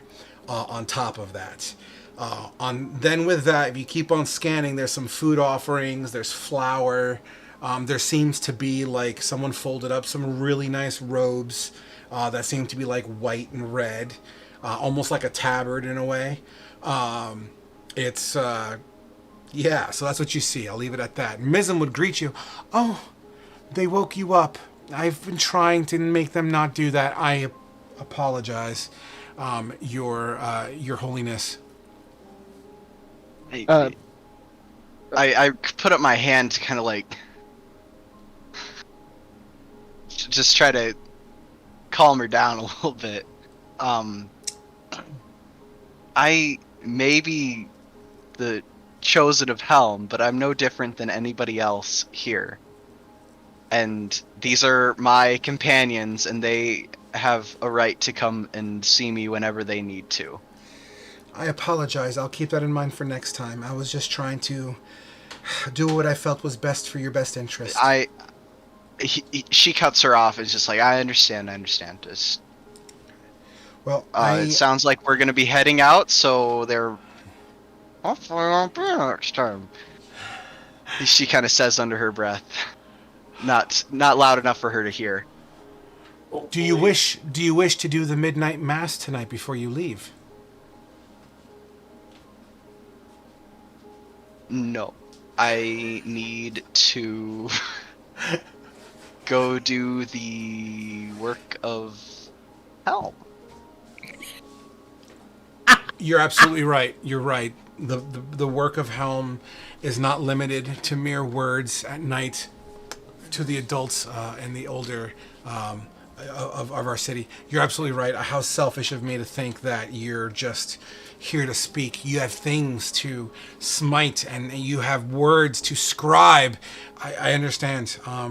Is there anything you wish of that you need before you go? As far as these offerings have been donated over the past couple hours by the town or the city, these are your effects, and they were given with the grace that they will help you on your journey to the future. I don't wish to stretch the resources of the church, but if my companions and I could get supplies for our journey and any other help the cathedral is willing to provide would be more than we would all be more than grateful, and I'm sure Helm would smile upon you if you helped us. persuasion check. And you name drop Helm. That's at advantage. Okay. I like how Thalia's went from a paladin of the Red Knight to like A it's fucking Helm. liar. No, it's like her. So with an 18, give me but an hour. I will speak with the higher clergy and see what we can spare. Is there anything in particular? You looking for item or coin? Whatever you're willing to spare, we will be thankful for. Absolutely. In the meantime, make yourself comfortable to all your offerings. Give me an hour. Meet me back at the rectory. And we'll do our final blessings and see what we can spare. For Helm. I'm gonna... So, can I invite all of the party members? Will all the party members fit inside the rectory? Oh, yeah. It'll be tight. Like Okay. you're not going to all chill there and hang out. But yeah, I mean, it's not like a closet. Yeah, you'll have enough to fit you guys in. Okay, alright. Oh, So yeah. I'm gonna kind of gesture to everybody to help me grab all the stuff. Mm-hmm. And we're gonna all take inventory in the rectory behind a closed door to get away from all of this other shit going on. Yeah. I'll go to. Go ahead, Dillinger. Oh yeah, no. Dillinger would just sit there and start to kind of like do as Stali kind of asked for, like gathering as what he can carry and all stuff to come over. I'm gonna look at the clergy lady and just like, told you we were friends. And Stick your tongue out. Fucking asshole. I'm being petty. This bitch pissed me off. Yeah, you are petty, Karen. Manager, please. Fuck it. So Yeah, as you guys like- pull all the gear in, let's see what they donated, everybody. Let's randomly do this shit. Outside of the obvious. Boy. So here's the obvious. So there's absolutely a customized breastplate. And on it, as you pick it up, it looks to be made in your size. There's a note attached to it, which I'm assuming you're going to grab. Yes, I'll read it before I put it on. Absolutely. A gift from the Umbucker's Emporium. May your journey be swift and without blood. However, if blood needs to be spilt, it'll be good to know that Umbucker's Emporium was able to assist you on your survival. This has been made because of clearly you needed it. Although your preach and your prayer was the best I've ever heard. This should, I eyed it up, but this should fit appropriately. Thank you. Hold on, I'm noting that down. Yep. And it's literally signed Umbucker's Emporium. Alright, So, I got it. now, let's find us a loot generator. All the things that, and you know what? I'm going to say there is coin there. What I want you to do, Thalia, is roll me...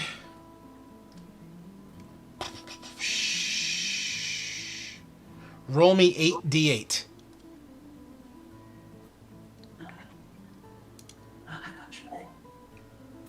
$50. 50. Multiply that by 10. So 500. You got 500 coin worth of gold. Cool. And these are Okay. just donations.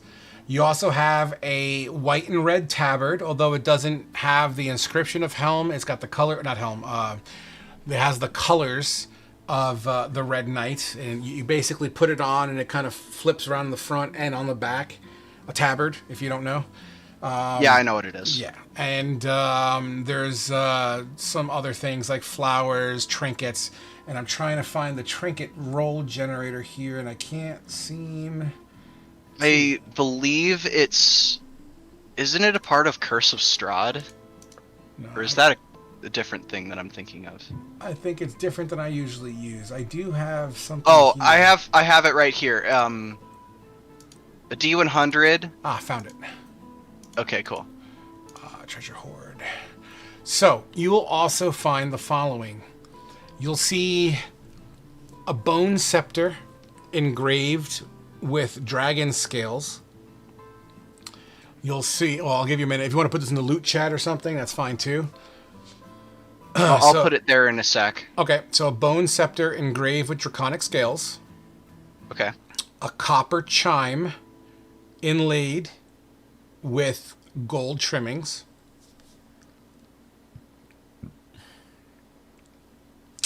A scroll with calligraphy in it, and it's almost like a poem, it seems. Okay. As well, apparently a pair of, I don't know what a brocade glove is, but a brocade glove threaded with dyed silk.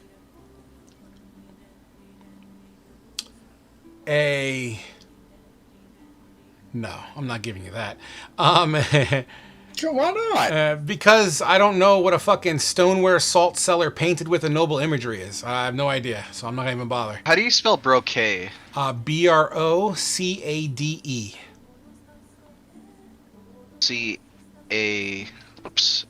C-A-D. And Okay. a brooch that could be put on your tabard if you want. It's made of gold and silver.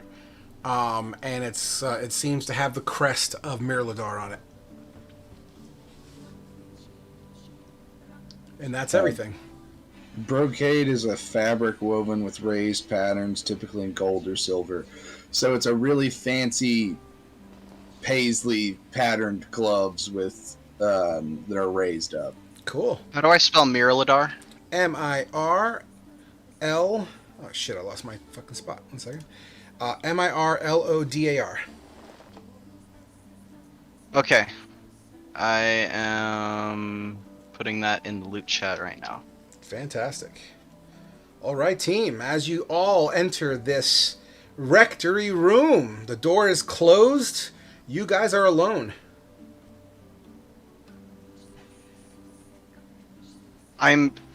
I get everybody in, like, kind of hurry them in, and then I kind of, like, close the door, take a deep breath, hang my head a little bit, turn around. I am so sorry about that.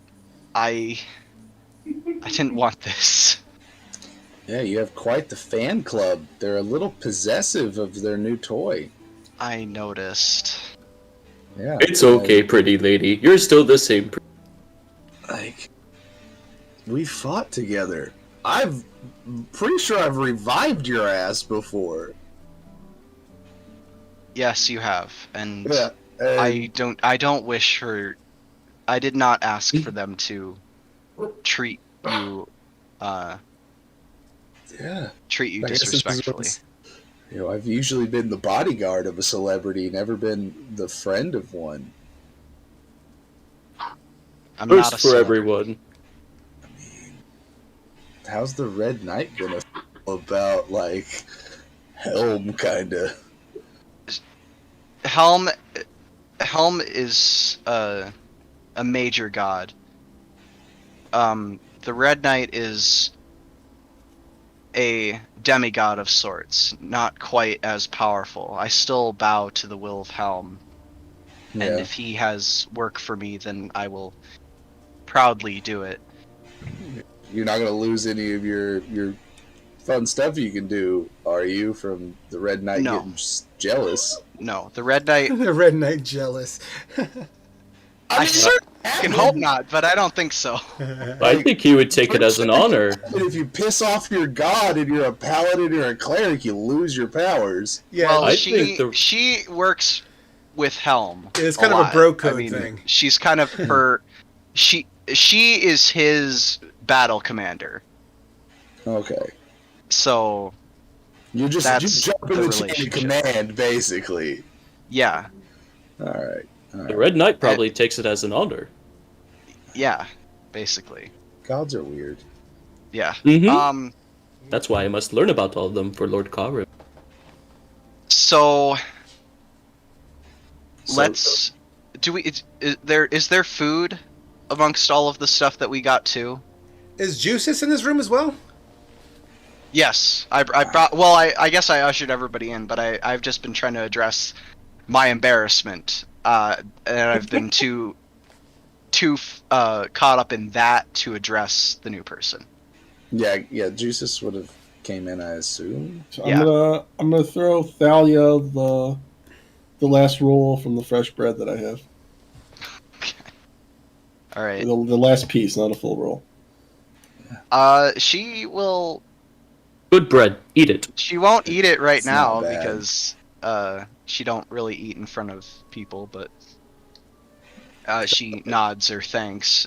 Who are you? Eustace Alberea.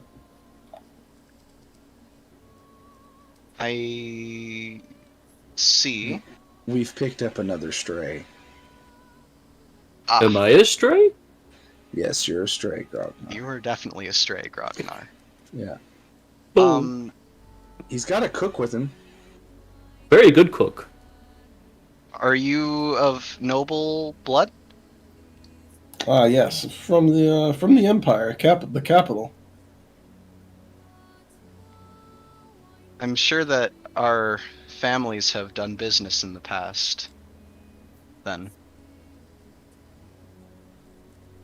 It's possible. Family got into business with horse breeding. My family deals in masonry, but my father and mother are both a very wealthy house. I suppose my family's not the most wealthy in contrast to the others, but we make do. Well, Pretty lady, pretty man. I look forward to traveling with you. I grew up in a hut. I guess let's divvy out this coin. How many people do we have with us now? 6 total. 6, so whatever, 6. 7. Oh wait, no, only 6. You do get to double up on money, Fate. Yeah. Okay. Ragnar doesn't want it. He thinks Chief will be better for his.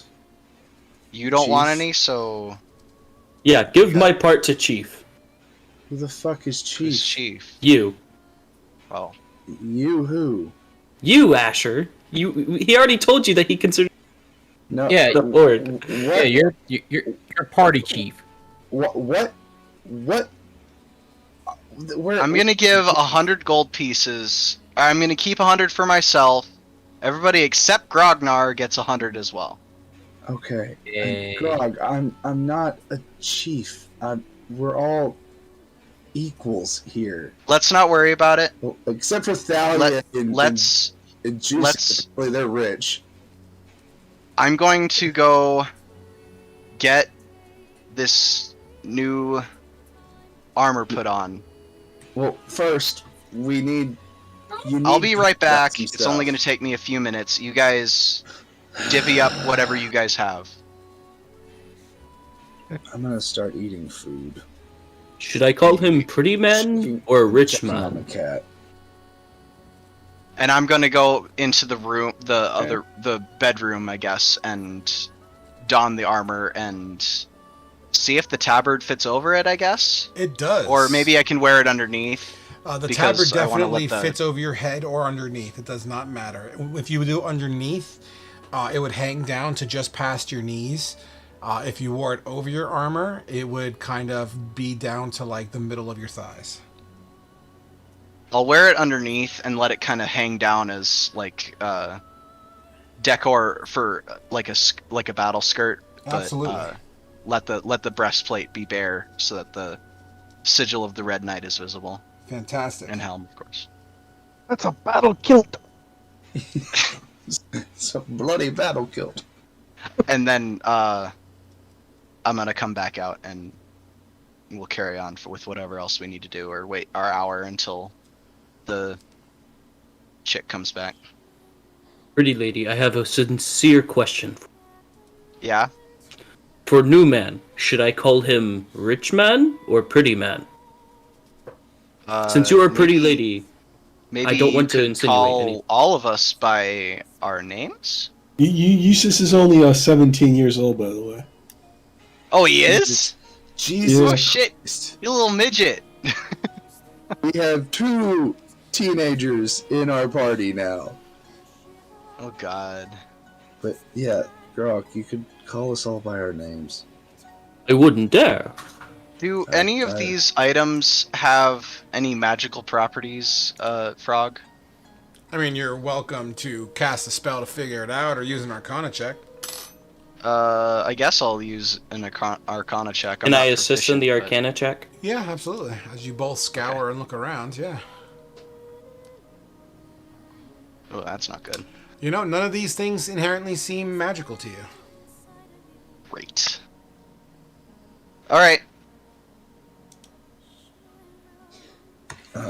I would. While And we're just all, a- you said there was food. Real right? quick, yeah, there's definitely basic amenities here. There's definitely meals that are here. They're smaller and more quaint in nature because of the whole church concept, but, you know, like dried bread, crackers, I guess you can call them. Oh, I thought they were like food that was from the offerings that Thalia got. Oh, yeah, there would be like muffins and shit on. Yeah, absolutely. 100%. Yeah. Fuck yeah, dude.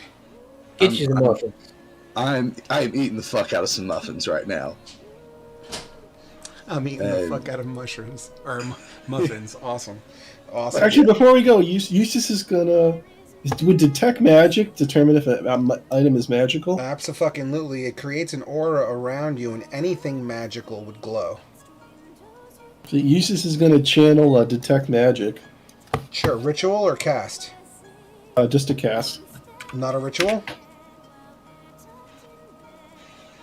If you use a I ritual, know, it doesn't I know use a you're spell new to slot. wizardry, so yeah, wizards inherently come with the ritual ability, and I believe you can cast that spell as a ritual, which means Oh yeah, you can. It's an R. So yeah, it'll be as a ritual. And we have plenty of time for that too. absolutely. So yeah, 10 minutes goes by, Fate, as Jusis is doing this little ritualistic kind of pose and chanting and hand symbols, as your spell erupts around. You're the only one that would see whatever glows.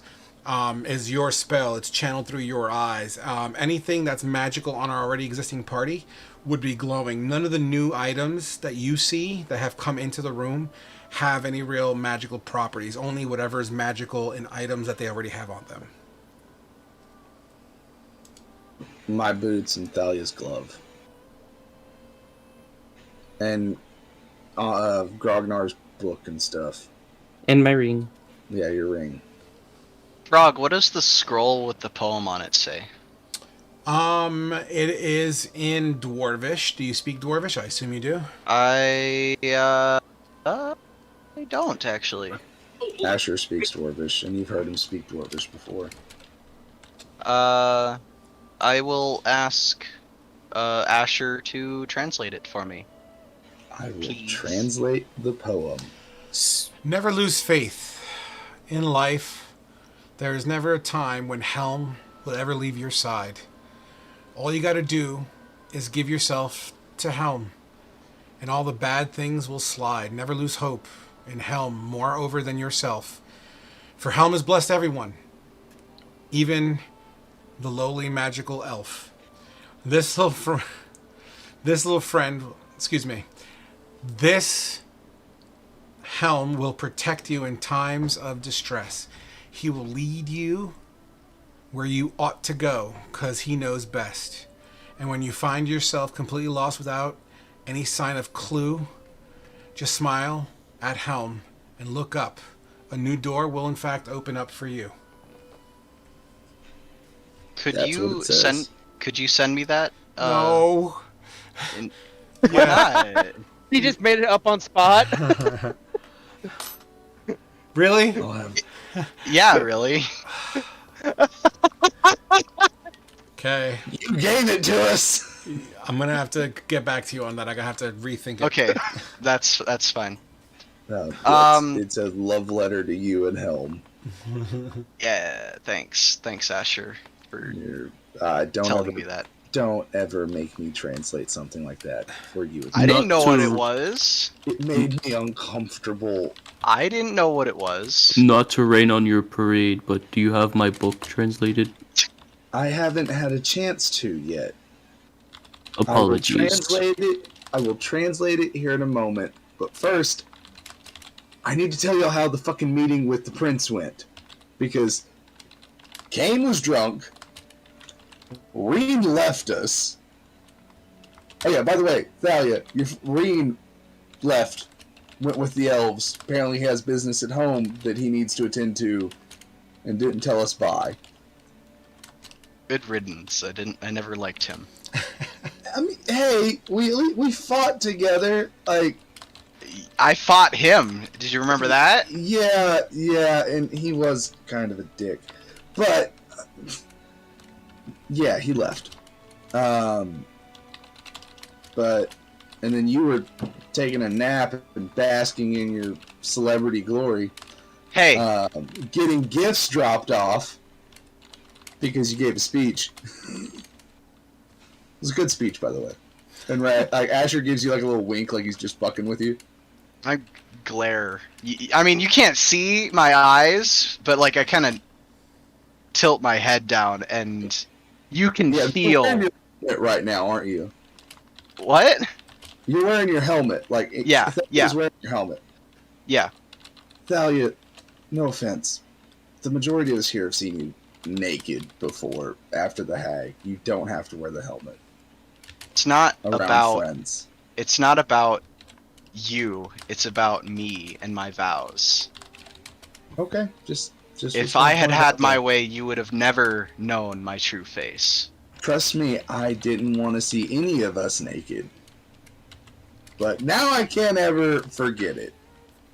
Kane, you have some weird moles on your left ass cheek, by the way. Whatever. Meeting with the king. Why were you looking at my ass? Going, we were naked for a while, and you were walking in front Whatever. Meeting with the king.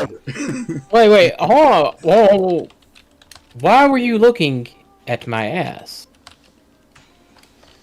Whatever. Meeting with the king. Let's focus on the quest, guys.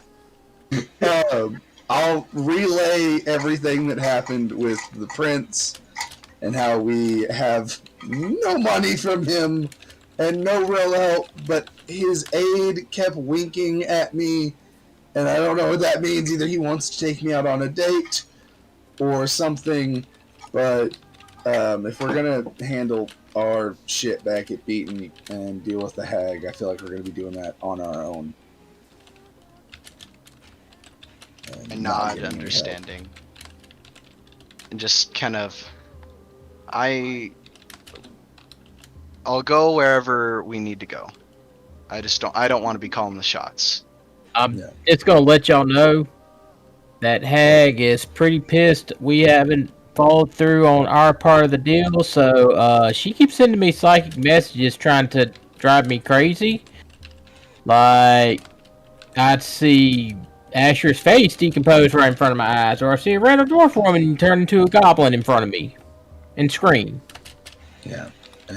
And she sent me images of my ears shriveling up on a table or someone's throat slit. So, yeah, it's kind of pressing that we take care of that. Yeah, we need to go.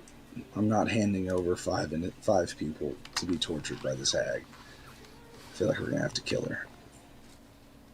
her. We still need to at least show up with five extra people.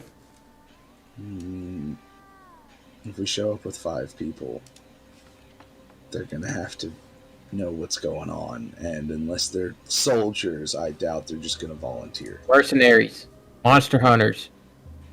We have to find them. We don't have the coin to pay for them. I used to be a mercenary. I may. Yes. You said there was goblins and orcs in the near the area earlier, right? Yes. Why not just capture some goblins? They're small, easy to overpower. That's a good idea. We don't know if the goblins are still in the area, but she did just say 5 beings. She didn't specify humans or dwarves or elves. She just said 5. She did We're not sacrificing people. They're goblins. We're not sacrificing people, but we need to show up with something. We're not sacrificing anything. We're going to kill her. Well, yeah, but we need bait. We And need bait to draw her out, Thalia, and unfortunately, that bait is actually our payment. And goblins would make good bait. I would prefer orcs. Orcs would be better, but goblins. Orcs are also a lot more harder to subdue than a goblin. I have a personal thing with orcs. Can't we? He kind of looks create a over to minor Grognar as he's saying illusion? that. Can't we create a minor illusion that looks like a bunch of people to draw her out? I feel like the hag would be able to see through that. Have you have never dealt with hags before, have you? Yeah, I have. Remember, I got violated by one. Well, that's not dealing with them. That's being captured by them. I'm talking about, hey, we made a deal. We need to at least show, if we're going to lure her out, we need to show that we are willing to come through on that deal. Otherwise, shit's going to get real. Like it's starting to get for me. Yeah. And we have to have at least bait. And goblins make good bait. And we don't have to actually hand them over to her. Just use them to draw her out, and then we attack her.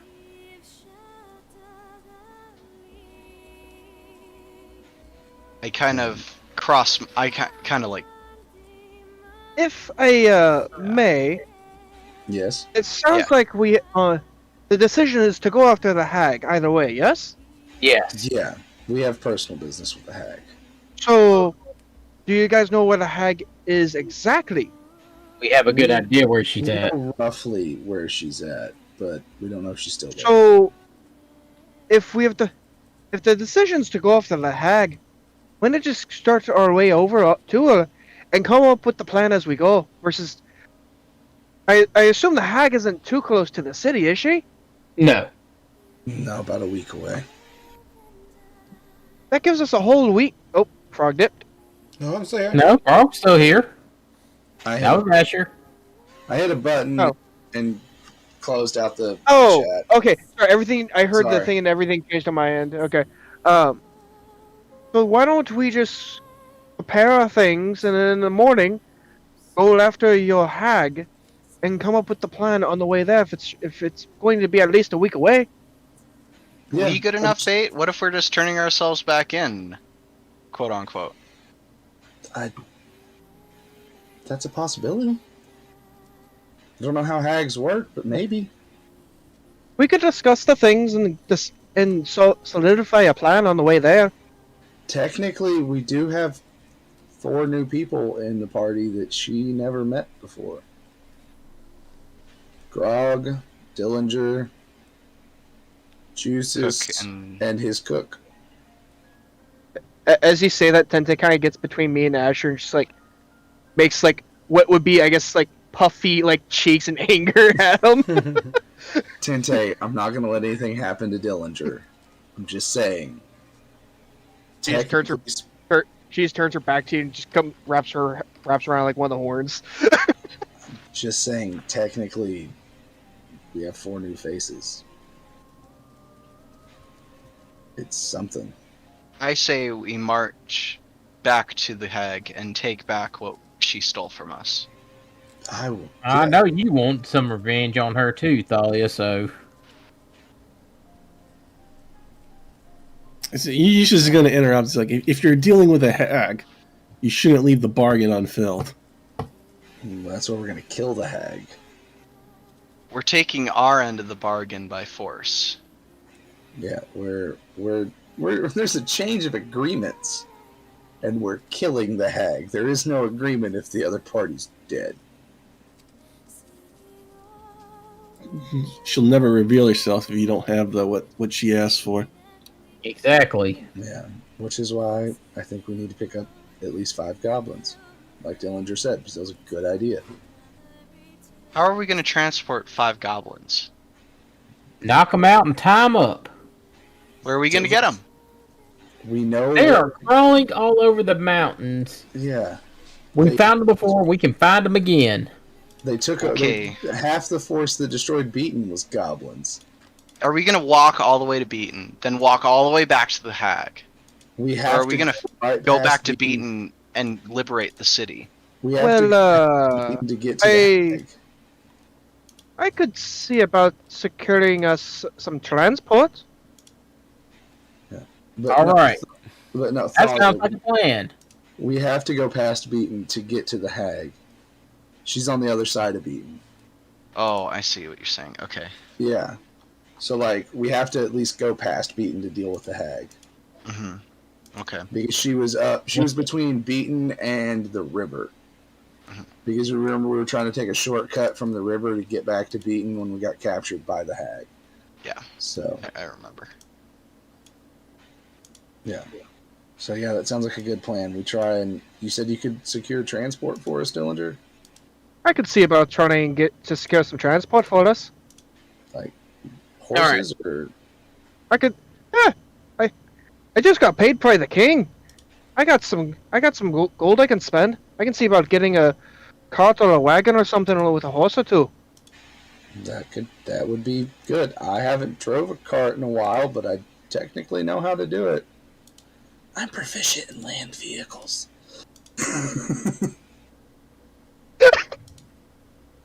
If you're buying a horse, I would be significantly better in my combat abilities. I trained on a horse for a long time, and I've been looking to secure one as soon as I could. A proper war horse. I'd be just going for like a workhorse to pull the cart or whatnot.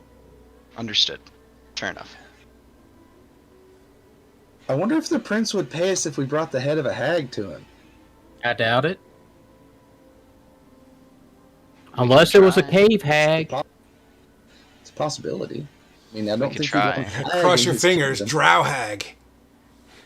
Yeah, there you go. We could force her to change into a drow before we cut off her head, and then at least we could pretend that it's a drow at the very least. Yeah, but well, if the decision is to go after the hag, I'll head off to see about getting us that transport. I feel like there's a 50-50 chance we never see you again, Dillinger. Now that we know we're going to fight a hag. Are you sure you want in on this? Like, you don't owe us anything. I mean, look, I've been trapped in this damn city since the frickin' undead started sieging. I just want the fuck out. At the current time, y'all's the best chance I got. For myself, I'm almost guaranteed to get mugged. Fair enough. We'll take all the help we can get. Yeah. Yeah. Reen, how do you pronounce your new character's name? Eustace Albaran. Eustace, are you sure you want in on this too? Yes, I'm very curious about hags. All right. We are a band of misfits.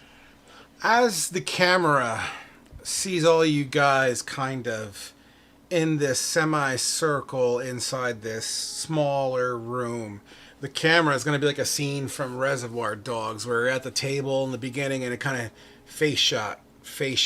Never seen it. Face shot. Just kind Never of seen Reservoir Dogs, dude. That's a classic. All right, focus up.